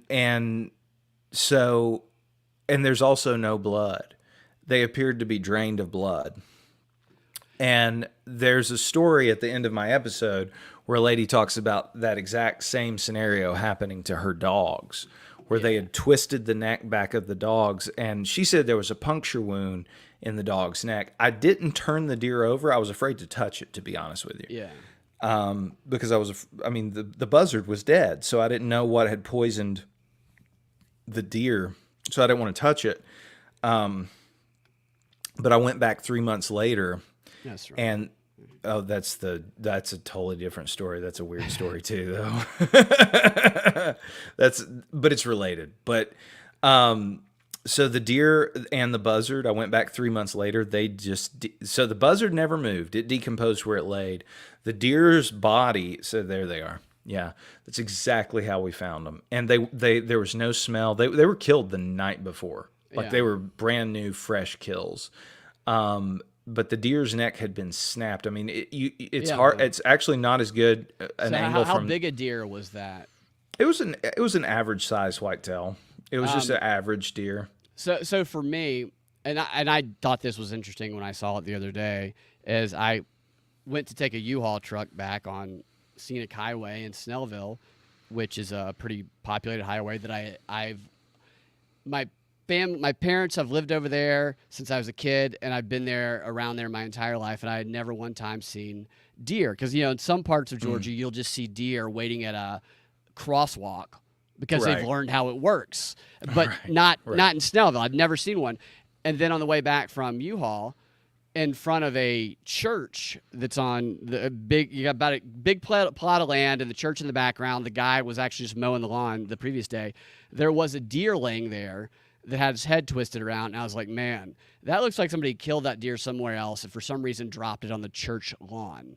I don't think it was running across the street, but the reason I thought about that is because I was listening to that woman talk about her dogs and the pen that she said was 8 feet tall, and this image here, and I'm not saying that her conclusion is wrong. I'm just saying, for me as someone being skeptical, looking at dog pens and having had dog pens, a dog pen can be climbed into by animals. It can be climbed into by a person without showing any evidence of the dog pen being broken. And I don't know how big her dogs were, but just speculating alternative conclusions. When dogs, if they go catch a squirrel, the way that they kill it is like when they jerk their a toy bone around. Is they whip it around and it snaps its neck, and it will leave tooth marks in the neck of the animal, having killed it by snapping its neck. And you might not see the blood on the animal if it's got too much fur. So that's just my thought process. If I would ask that woman questions, not to say that her conclusion was wrong. That's just some of the questions I had about it. Yeah. Well, and I don't really know the answer to that question. I think that I would be much more apt to try to come up with a reasonable hypothesis if that bird wasn't dead next to it. Yeah, it is weird that they're so close to each other. It's like they were sneaking away together and they were caught. Well, and notice that the bird has leaves and that's a piece of tree bark laying on its chest there, as if something kicked up dirt on the bird after it was dead. Right. Yeah. And I don't know why. Yeah, I've not encountered a lot of dead animals in the woods. I don't know how rare it is to have a bird next to a deer. It seems like it would not. It seems like it would be uncommon. So the where it gets really weird, there is I sent you one that was says like it has a date, I think, of March, like 3 something or other. And there's a series of photos. That deer's body. Oh God, that's brutal. Yeah, I'll put it up. So warning, this is pretty graphic image you're about to see here of the deer. Oh, did you find the neck one? This one says March deer 3, and it appears to be the decomposed deer. Oh yeah. So you're about to see some Halloween shit, people. So this is 3 months later. Yeah. Yeah. Oh, that's the buzzard. Yeah, sorry, I misnamed it. That's the buzzard. So you see, it just literally decomposed where it lay. Yeah. Nothing moved it. That doesn't happen. Nothing ate nature. it, right? No, that doesn't happen. Things get scavenged, and the same was true for the deer. But the deer had been moved, oddly enough. There's another one. There's some that are dated March, and so what happened was whatever killed it moved it under a little makeshift shelter. Yeah. By the river, and tore the jawbone off of it. There you go. And you can see the little shelter above it. See that like pile like a of big nest leaves kind and of stuff? thing? Yeah. Yeah. So where you're sitting there, like if you were hanging out above the river, from where I took that photo, the river is right behind me and it goes downhill. That little cover there would hide whatever's hanging out there with that deer. Now the weird thing is, it didn't eat the deer. It tore its head in half, so you can see the jawbone laying next to it. That's kind of in the middle of the image there, right? Yeah, so that's the top of the head, actually. The jawbone is to the right. Okay. So that's the top of the jaw, but the actual mandible's there to the right of the thing on the ground. I don't know if you can see that. Yeah, so it's where my cursor is. That it? Can you see my? No, that's the top of the head. Okay. Go down and to your right.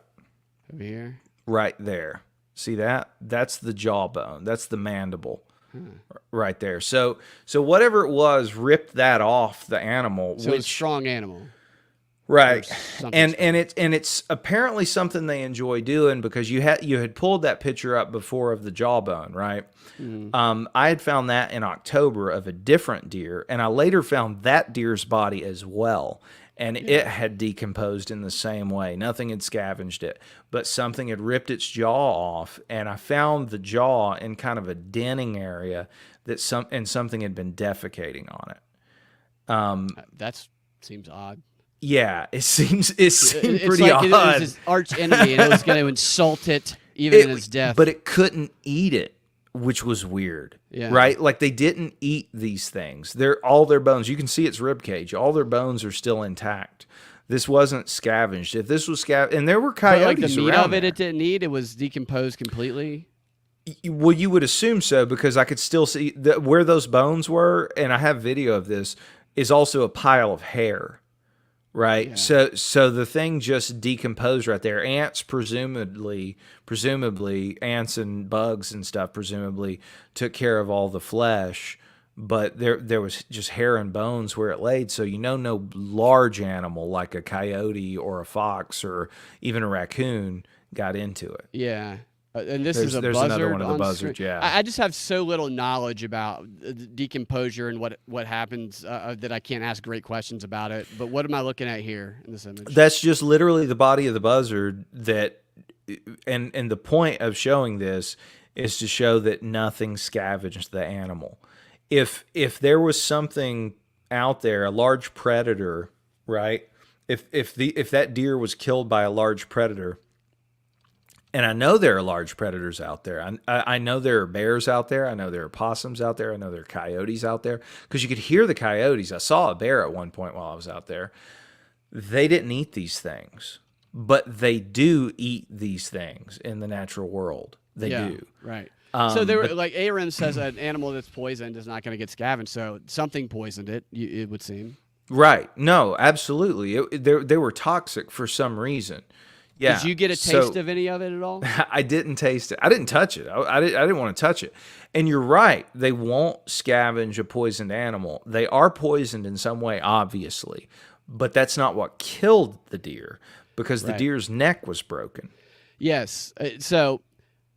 and if you can show the picture of just the deer's head, I'm not exaggerating. The head is laying on the back of the deer. Okay. It's broken. It's clearly snapped. Let me find that picture. And let me ask you a skeptical question. Sure. That I don't think that you're necessarily advocating for it being specifically Bigfoot. It's just it seems to be the answer hasn't been discovered, maybe. But we find footprints. That's the issue. We find footprints. Yeah. This is the question here. It says it's like some sort of psycho being kills the deer, tears its jaw apart, strong enough to do that, shits on its head. Mm-hmm. Yep. And then Bigfoot did it. He's looking for that connection. I don't know that Bigfoot did it. Okay. I do know that Bigfoot's been sighted in this area. I do know that I saw what appeared to be footprints. I do know that I saw what appeared to be things that were manipulated by when I'd speak to those stick structures. You would have had to have had hands to put together some of the things that I saw, to tie some of the knots and to put together some of the stick structures that I saw. So you had to have articulating fingers in some way. So that's great information to me. Is that to me narrows down like the things that it could and could not be. We can start eliminating things. Is what has the capability and the strength and I guess the vindictiveness if we throw some of that in there. Well, and it literally coincided with the night that I tore the gifting spot down. Yeah. I tore that gifting spot down. Oh, and I didn't send you a picture of this, Brad, but this will be in later episodes of the video. There was also a teepee made of sticks. And then there was it was a small little teepee made of sticks and one large stick laying over the top of it that was pointing directly at the kill. Yeah, that's... And when I say a teepee, I mean this was not natural. Is it called deer shelter? Is that what that image is called? Yes. Well, that's that's the shelter that I was talking about that the deer was drug under. But yeah, you can show it. But that's another one. That's the one that I'm talking about in this story was actually a marker, but that was a shelter, and that's impressive too. I mean, you can tell that something made that to hide under. And it drugged the deer. It drugged the deer away from the kill spot to put it there to hide the body. That's the right. It hid the body. That's not the right one. It literally hid the body, but it didn't eat the body. I mean, to me, it's almost like a dog. It takes what it views as its possession to its corner or its crate. And my dog's mom, my sister has my dog's mom, she literally hides things from the other one and puts it in her own little area. So I can see animals doing this. Like I said, I don't have enough knowledge of nature to specifically call it, but nevertheless, it doesn't change how fascinating what's going on out here is. I don't know, like, what you're telling me and what you've shown me has raised a lot of questions and fascination in me. For me, it's not these other things. Here's why we know why. It's more likely, and I know that you're not necessarily advocating for this. It's more likely whatever conception that maybe some people who believe they've experienced Bigfoot might think it is. And again, there's different definitions of Bigfoot. I've already gone on the record to say if I'm going to go the way of Bigfoot, I'm going to say most likely interdimensional being. I think so too. I think so too. I think this might be people who veer towards that it's not an interdimensional being, but an existing animal that maybe we just haven't been able to really get enough information on.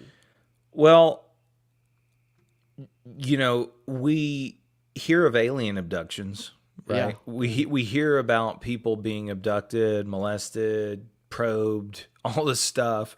We hear about cattle mutilations, which is not very dissimilar. See, the deer body that I showed you was literally underneath that little structure there.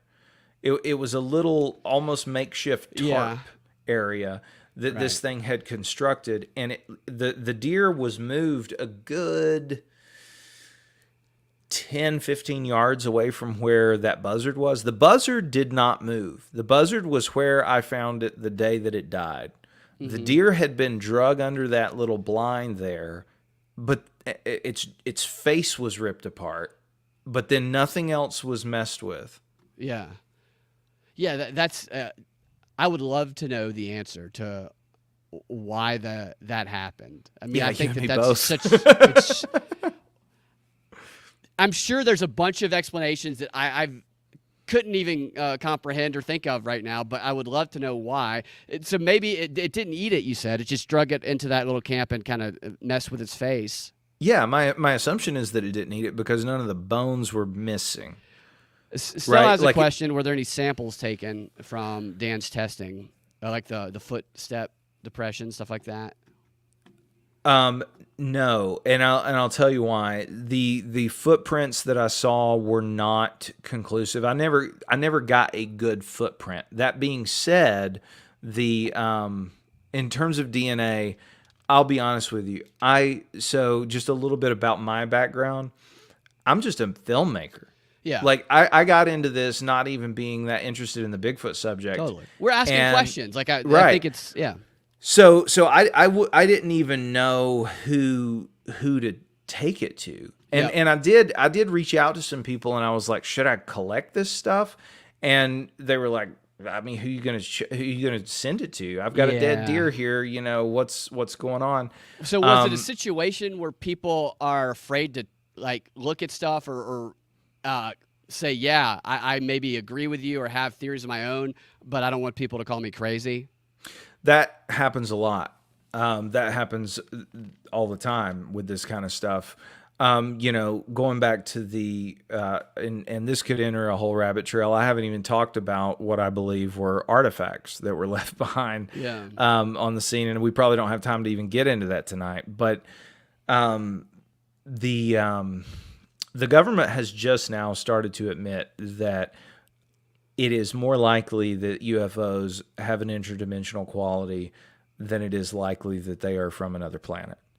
That was spoken about in the Senate. David Grush talked about that in the Senate, right? Yeah. And I know. David Grush, I'm not saying that it's not discounting planted information. I'm not saying that it's not planted information. And I think it's absolutely reasonable, as we spoke about early on in the show, that they discover new species. We have no idea what we actually exist with on this plane because there's levels of communication and visual that our human capabilities cannot access that definitely exist. So one thing, going back to dimensions, right? Dimensions are just another way of saying perception. Mm-hmm. There are things outside your perception. A bear's olfactory senses are 20 times that of a human being. 20 times. You mean what they can smell? What they can smell. Yeah, they can smell things. A dog is only 7. That is crazy to me. Like is how 20 times. And I can't even comprehend that. I have no idea what that means. Like how far they can smell. Can you imagine what a trippy world it would be in if you could smell something that's like 3 miles away? I tell you what, you'd leave a lot of dates earlier, I think. Yeah. Oh, or yeah. I mean, I guess depends on how it hits you pheromonally, right? I would love a high museum, the bear experience, if they could somehow create that. I did some research back when during the COVID times, because of the way that people who get it affects their smell. Well, I Right. got COVID one time or whatever it is, and my sense of smell has not been the same since. And I started researching olfactory warfare and the use of certain, things like whatever COVID is or other things to desensitize the smell of enemies so that they did not recognize an attack that triggered them by the smell. It's Are fascinating. you saying, Brad, hold up. Are you COVID saying that Chinese people smell funny? No, go get your boosters. Chinese people smell great. I didn't know where this was going. No, it's just the idea of the sense of smell being such a threat alert, and the bears, and maybe what we're talking about here, having such a far more heightened sense of smell than we could even comprehend. Yeah.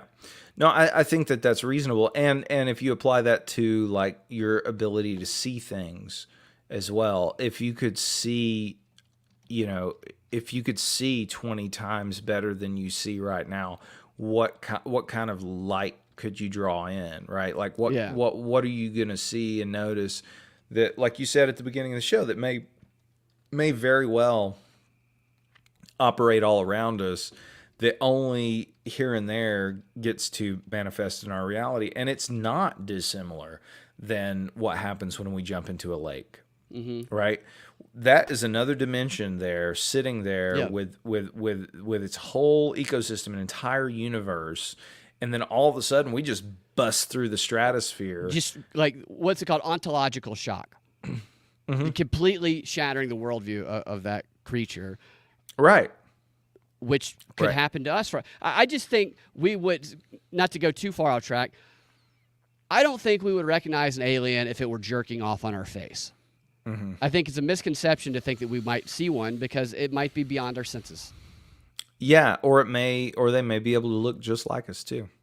Yeah, that's true as well. Definitely. Politicians and I think you mentioned earlier, either you or Ian, the reptilians. Yeah. And the theory of the reptilians, and maybe this relates to some of the stuff related to Bigfoot, but I think from my understanding, the reptilians came down here. They were having like an intergalactic war, and they came to Earth, and we were a bunch of like dumb monkeys, and they genetically engineered us to be smart enough to be their slaves, which kind of led to the humans we see today. I think that's one of the theories.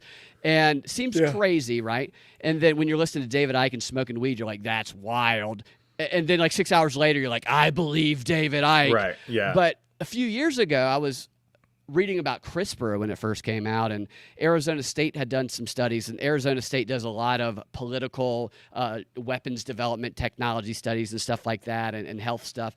And they were boasting about how they had created a new species because they took a beetle or something that did not fly, and they genetically engineered it into a beetle that flew, just turning it into something new completely. And I'm like, that must be what the reptilians did to us.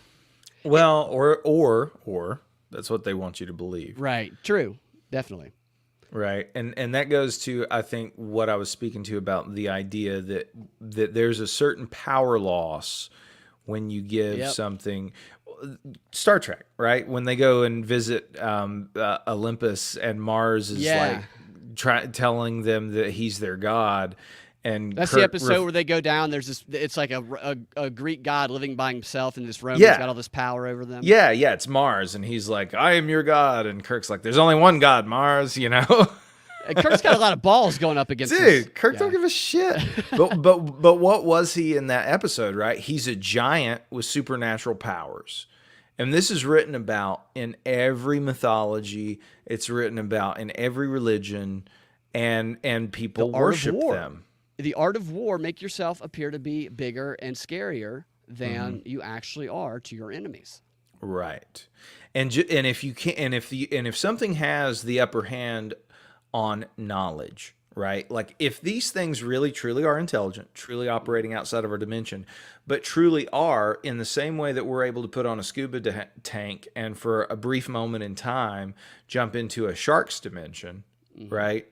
maybe they can do that in our dimension as well. Maybe it certainly must be temporary, or we would see them all the time. Maybe like just the way we go to SeaWorld and throw our wives into the water to get raped by dolphins, maybe they'll throw their wives into our waters. Or vice versa. Yeah, whatever. I think it's probably vice versa. I think they're Right, if you read the Bible, I think they were more keen on our ladies than we are on theirs. Yeah. But Yeah, I would think. yeah, It's just so interesting because it often doesn't cross you people's saw the Cat minds. Williams. Did you see that? I'm sorry, I didn't mean to interrupt. But did you Okay. see Cat Williams on Joe Rogan? He was like, "And what did the aliens want? They wanted gold and pussy." Right.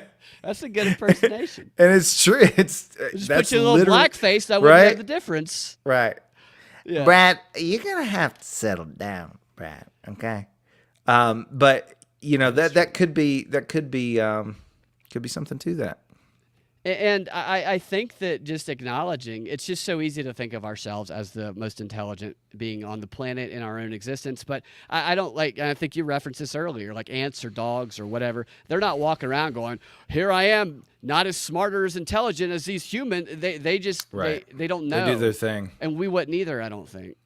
Yeah, they do their thing. Now, Stella says, good impression. Definitely. Oh, thanks, Stella. I agree. Here's a video we were going to play earlier of these. I turned them into MP4s, and I wrote a list down of what they are. You can walk us through it, and then. Sure. So what we'll do is we'll bring you back and do it again because I know there's a lot more to get to. And too much. I find this stuff interesting. Yeah, I could talk all night about it, but I don't want to overwhelm people. But I do want to play these clips you had mentioned earlier. The first one is going to be Anguish, I believe. Okay.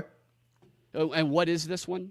It's so going back to the idea that these may be potentially tormented spirits.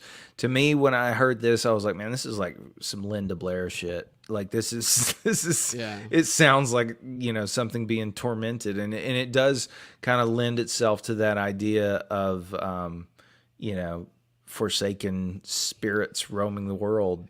And where was it recorded? California. Oh, by the way, just an anecdote. There's a lot of gold mine connections to these things.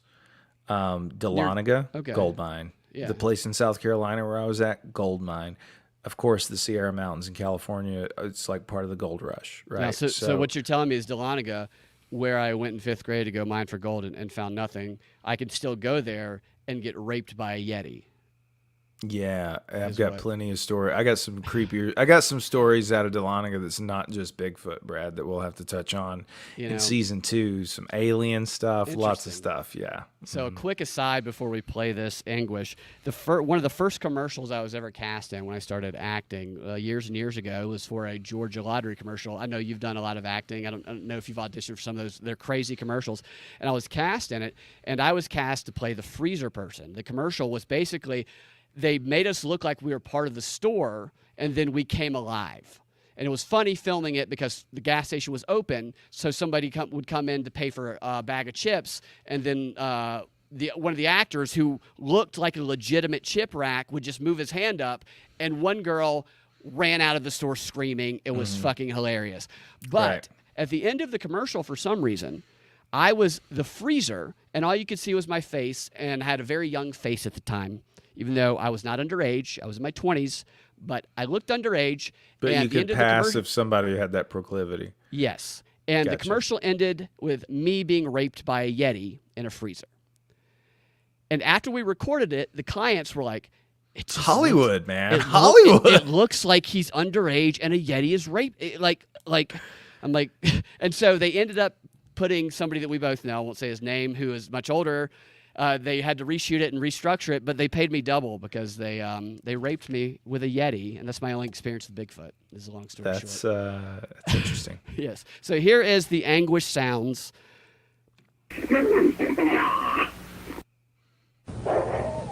Was that it? Just the first 3 seconds, or No, I don't think so.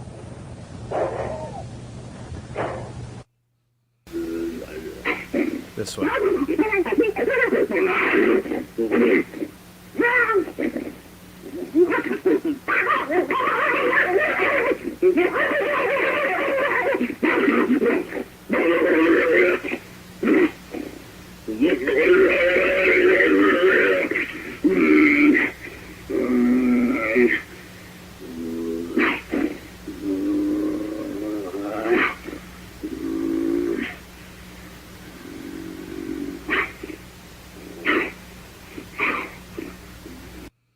So that to me sounded like a Zoom call with Jeffrey Toobin.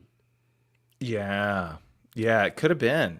Jokes aside, give me more details on where that came from. Same deal with all these vocalizations. They came from the Ron's camp in the Sierras, and so that was just one night where they were going nutty. That's not exactly the one I was thinking of, and it may not be on this clip, but there's one that's just really sad. Yeah, like it just really sounds super sad. I thought it was titled English, but it may not be.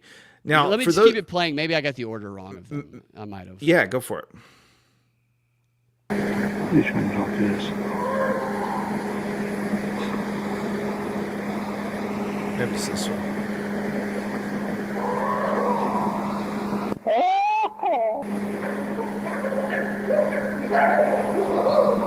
Somebody else.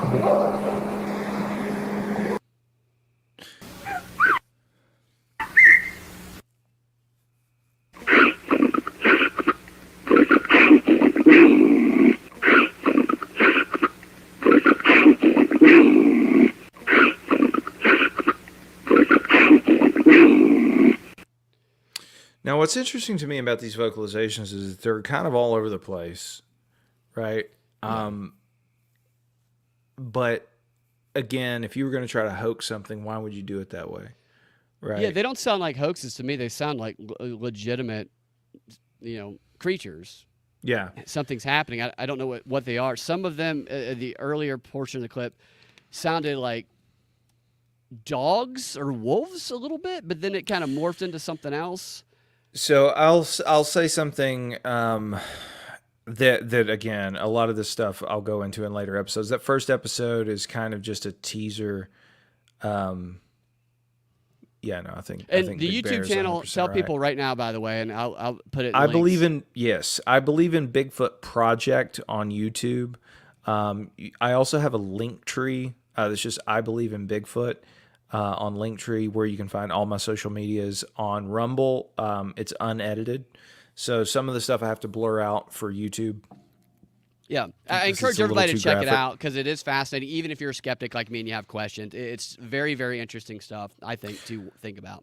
Well, and my background is as a filmmaker, not as a Bigfoot guy. Yeah. And so, I tried to make the, chapter 1 really is going to be kind of the tone of the show in terms of like the editing style and just the overall aesthetic of the show. I want to make it a fun show to watch for anybody, even if you're not a Bigfoot enthusiast, Totally, dude. Watching it makes me, it gets you excited about, man, I need to do more projects like that because how great of a job you did. I know. Oh, thanks, man.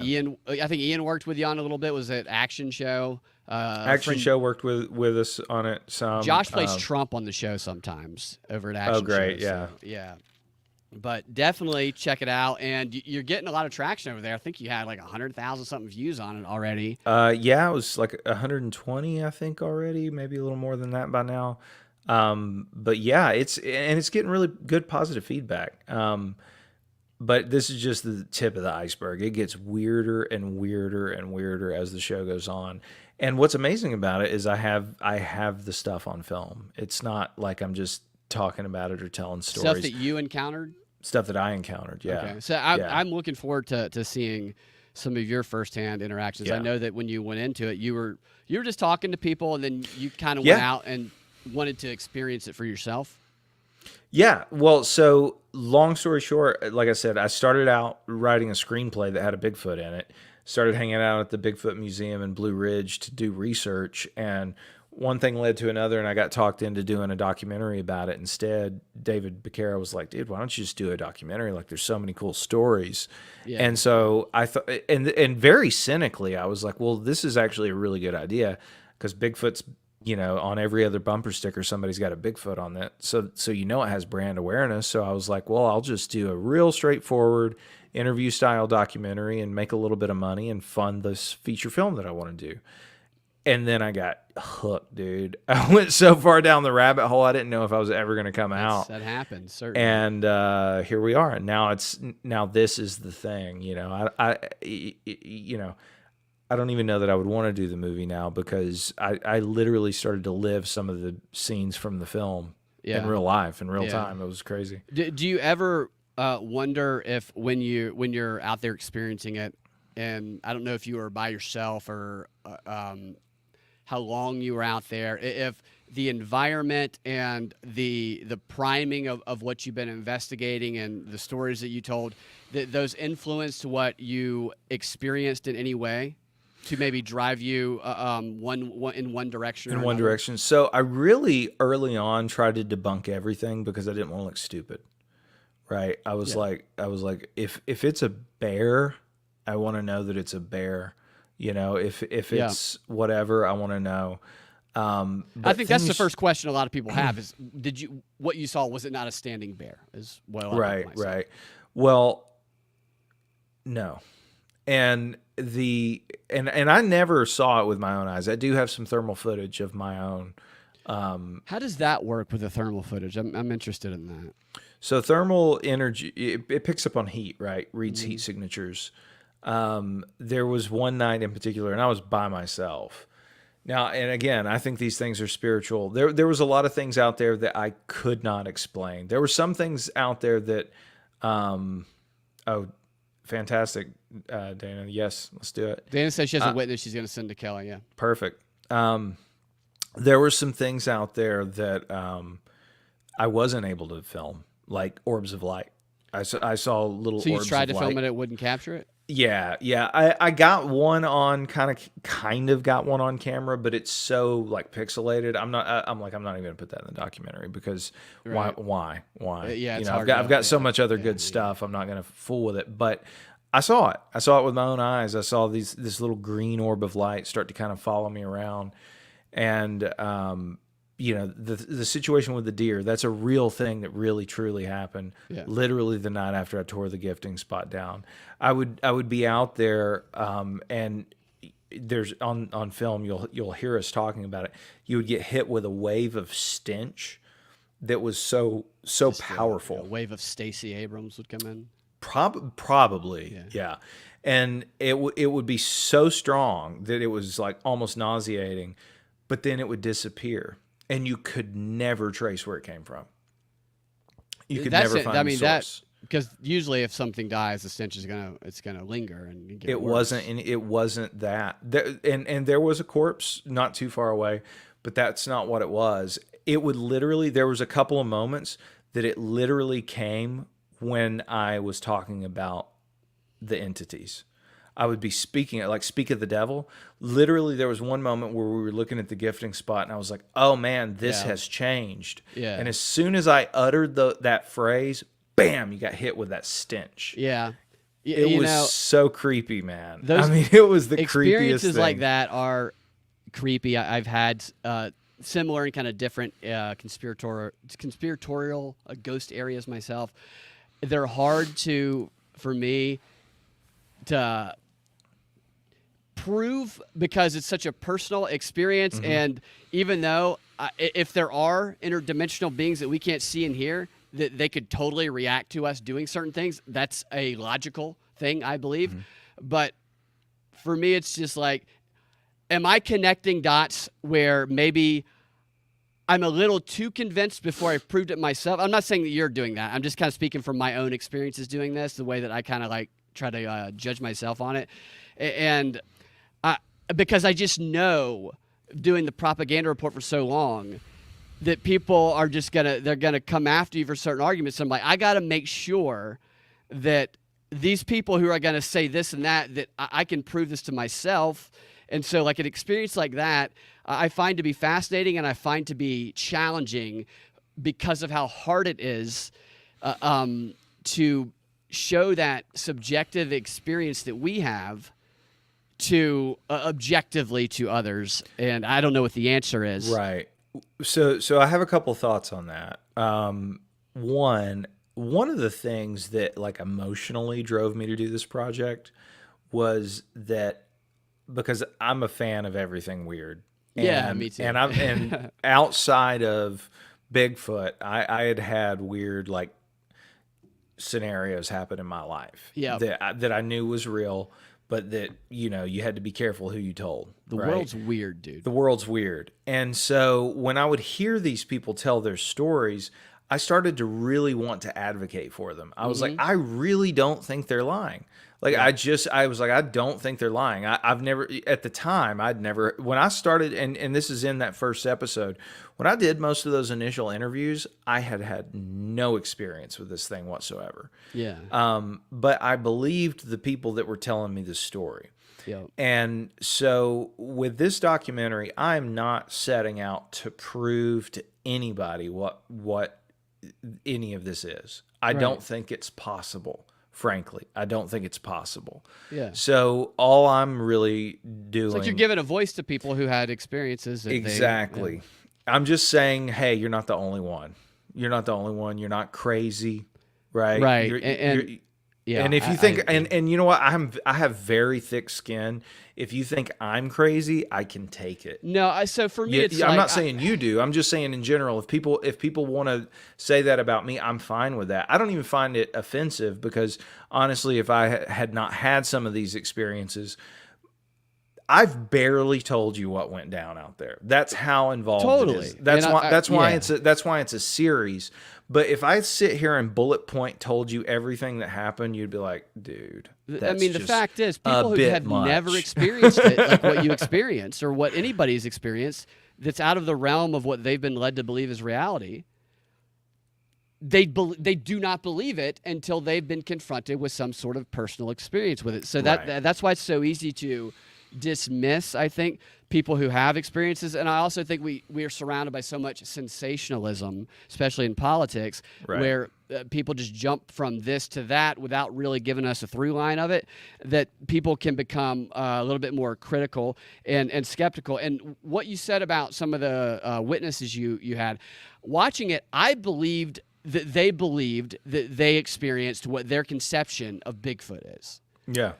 So I don't think that they were lying at all. Yeah, no, they weren't lying. But what I felt like was they had experienced something that was unique, and it had not, the investigation of what happened simply had not been drawn out to a more provable conclusion, because they accepted that it was this Bigfoot explanation that maybe they wanted it to be, which kind of, for people who, like me, are going to say, that might be some confirmation bias. I would like to see that investigated further so that you can support your argument so that someone like me is convinced. You know what I mean? Well, I would. I'm not saying anything that you did. I'm just saying No. one of those guys, a couple of those guys, I was like, I'd like to ask a few more questions. Yeah. Well, and like I said, actually, very little of the show going forward will rely on witnesses. Honestly, most of the show going forward is going to be.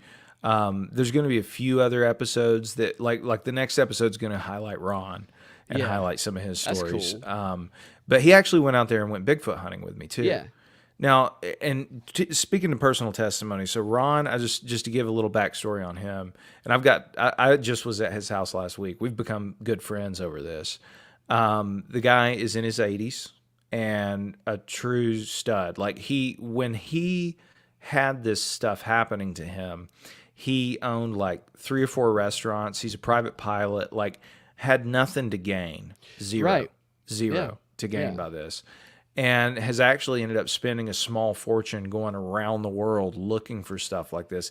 He actually exhumed a mummy in Peru. Like he's gone into the elongated skull thing. Yeah. I mean, he's done it all. That's cool. And I think I don't know if you've ever looked at the elongated skulls of Paracas, the Paracas skulls.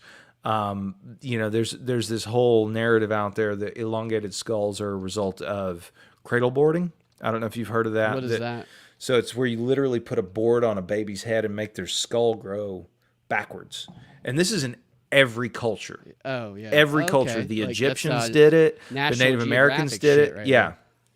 But in Paracas, there are skulls that naturally occur that way. They found them. How do they know it's natural? Because they have what's called a sagittal suture. We have one. It like splits our brain or splits our skull, and it fuses it together. They don't. Their skull is flat. Yeah, you're talking about the transgenders when you say they. I'm kidding. I'm an yeah, idiot. I'm yeah, sorry. exactly. I'm, Yeah, I'm sorry. I can't. yeah, exactly. But no, they are different. They are a different species. And I believe that I believe that shit exists. Like we all come. We do the. They say like most people are like 2%. What is it? Fuck, I forgot what it was. But there's definitely different types of like Homo sapiens and monkeys and shit that lived. That a lot of them are kind of very similar to us. And we're so sheltered in the reality that we live in that it can be difficult to. We can believe it intellectually, I think, but emotionally and embodying that maybe some of these things we heard about that used to exist, that maybe they still do exist or they exist in a different realm, I think it's hard for people to comprehend with. And that's why I did want to emphasize that I'm not trying to give you shit. I'm just... So an experience that I had in college is... I went to college at Georgia College in Milledgeville, which there's a whole book about how haunted Georgia College is. It was a Civil War town, and like the second outside of Savannah, the most haunted place in Georgia. And I was terrified of that stuff at the time. And there was one night, because I lived in a dormitory where there was an accident where a kid had died in the room across the hall. I was sleeping, and it's like sleep paralysis. I woke up in the middle of the night, and I couldn't move. And to this day, I can still feel there was something floating above me that was like breathing on my face. Yeah, I've had it. And I actually had it right before I went to the Bigfoot hunt. And in my dream, when I had this experience, I saw a white Bigfoot over me. Wow! Right before we went out. Yep, sure did. But I've had sleep paralysis before where it was more of that like dark figure that you're kind of describing. Yeah, I don't know what it was. Shadow. They call them shadow terrified people, me. shadow person. Yeah. And the next day, and I still don't know the answer to this, but the logical side of me says it was somebody fucking with me. Right. But the next day, I go out to my whiteboard. Well, I had their whiteboards on their dorm room door, and somebody had written this long. There was a long note about a ghost and somebody that had died. They said I think they said in our dorm room, even though I knew about one in the dorm room across the way. And I was like, all right, who the fuck did this? I mean, I was like pissed off because I didn't necessarily, I would normally think that was a joke, but when it happened around the same time as that sleep paralysis incident, and I'm like, okay, I sound crazy, but who the fuck did this? And the point I'm trying to make is that I'm not discounting personal experiences that people have at all. I understand the difficulty in conveying those experiences to others who haven't had them, and that's why I ask questions to make sure that. Well, here's how I look at it. Here's how I look at it. Right? It's regardless, it's more fun to live that kind of life where you're willing to explore different ideas and different people's experiences without holding judgment than it is to not. Absolutely. And so the people that are really like, I get it. If you don't believe what I'm saying, I totally get it. You don't know me. Why would I owe you, why would I have any credibility with anybody? You're genuine from all accounts, the conversations we had. And investigating this and trying to learn what you don't know and figure out some of these answers. And I think for me, as long as people are being genuine in what they're trying to fucking learn, then I think that it's try not to be dicks. Is my philosophy. Yeah, exactly. Well, I'll give you one last anecdote on Ron. So, we struck it off pretty quickly because, like, I'm reading. By the way, your listeners, if they want to hear Ron's story, he wrote a book called "Voices in the Wilderness" about these encounters. And when you read the book, he cues it up to vocalizations. So you'll be reading the book, and it'll be like play track 3. Yeah, right. And it's smart. So cool. It's such a cool book.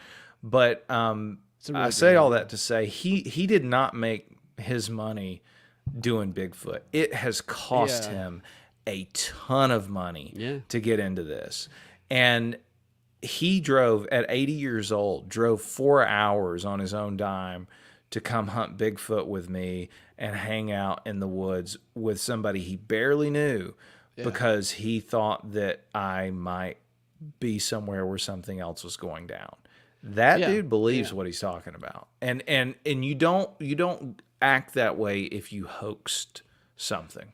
Totally, and I think a strong belief in that, combined with we going back to X-Files where we started, is having that, which sounds like you did a lot of in your investigation, is having that counter to, okay, but here's some questions.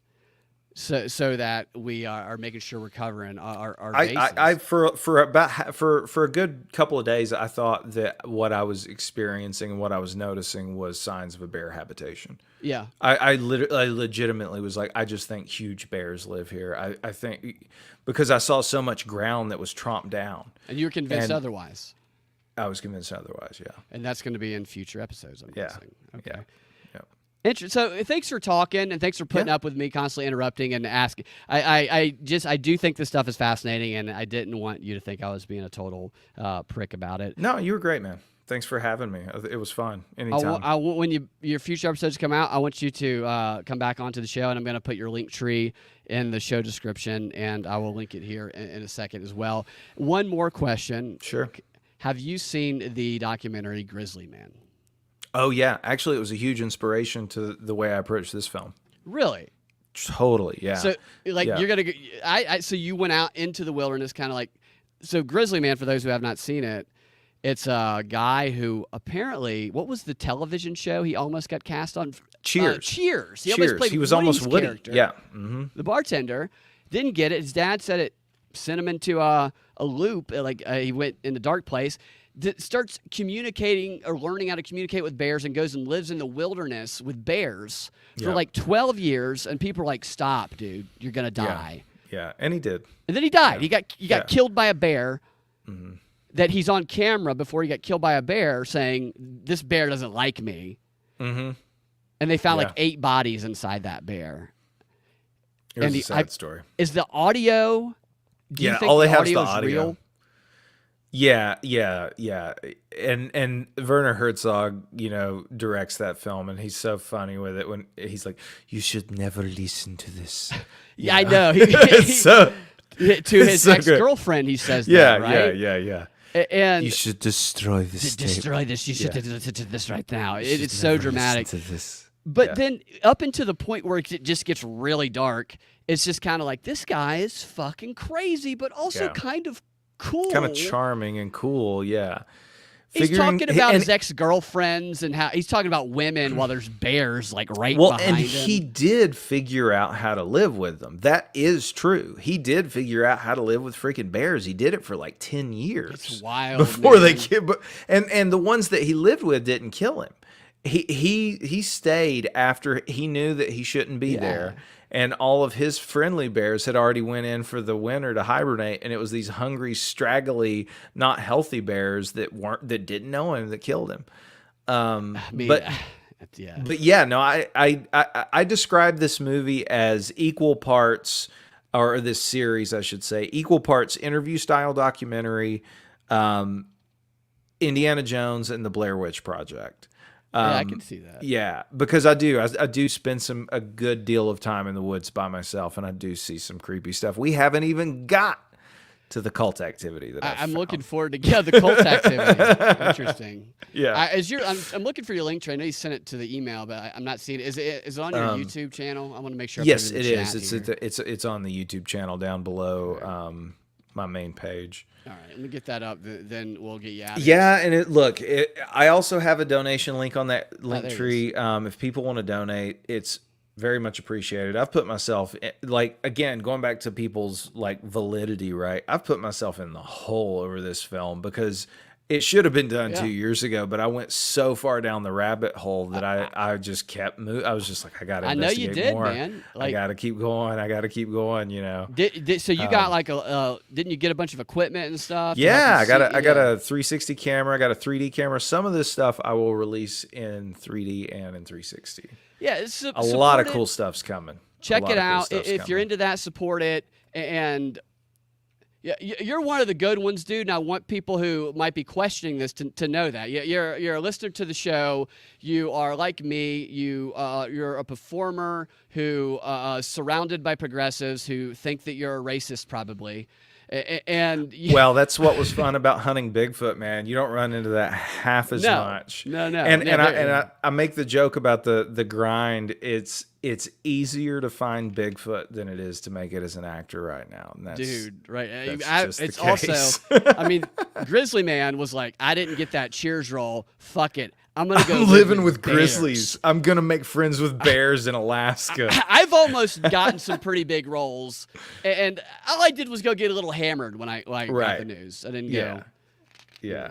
Live with bears. Anyway, Sometimes thanks you for gotta take the joining. big I know it's been a steps. long show, but I mean, I can It was honestly fun. talk about this for 3 more hours. And thank you guys for the questions and comments in the chats. And we'll bring you back, man.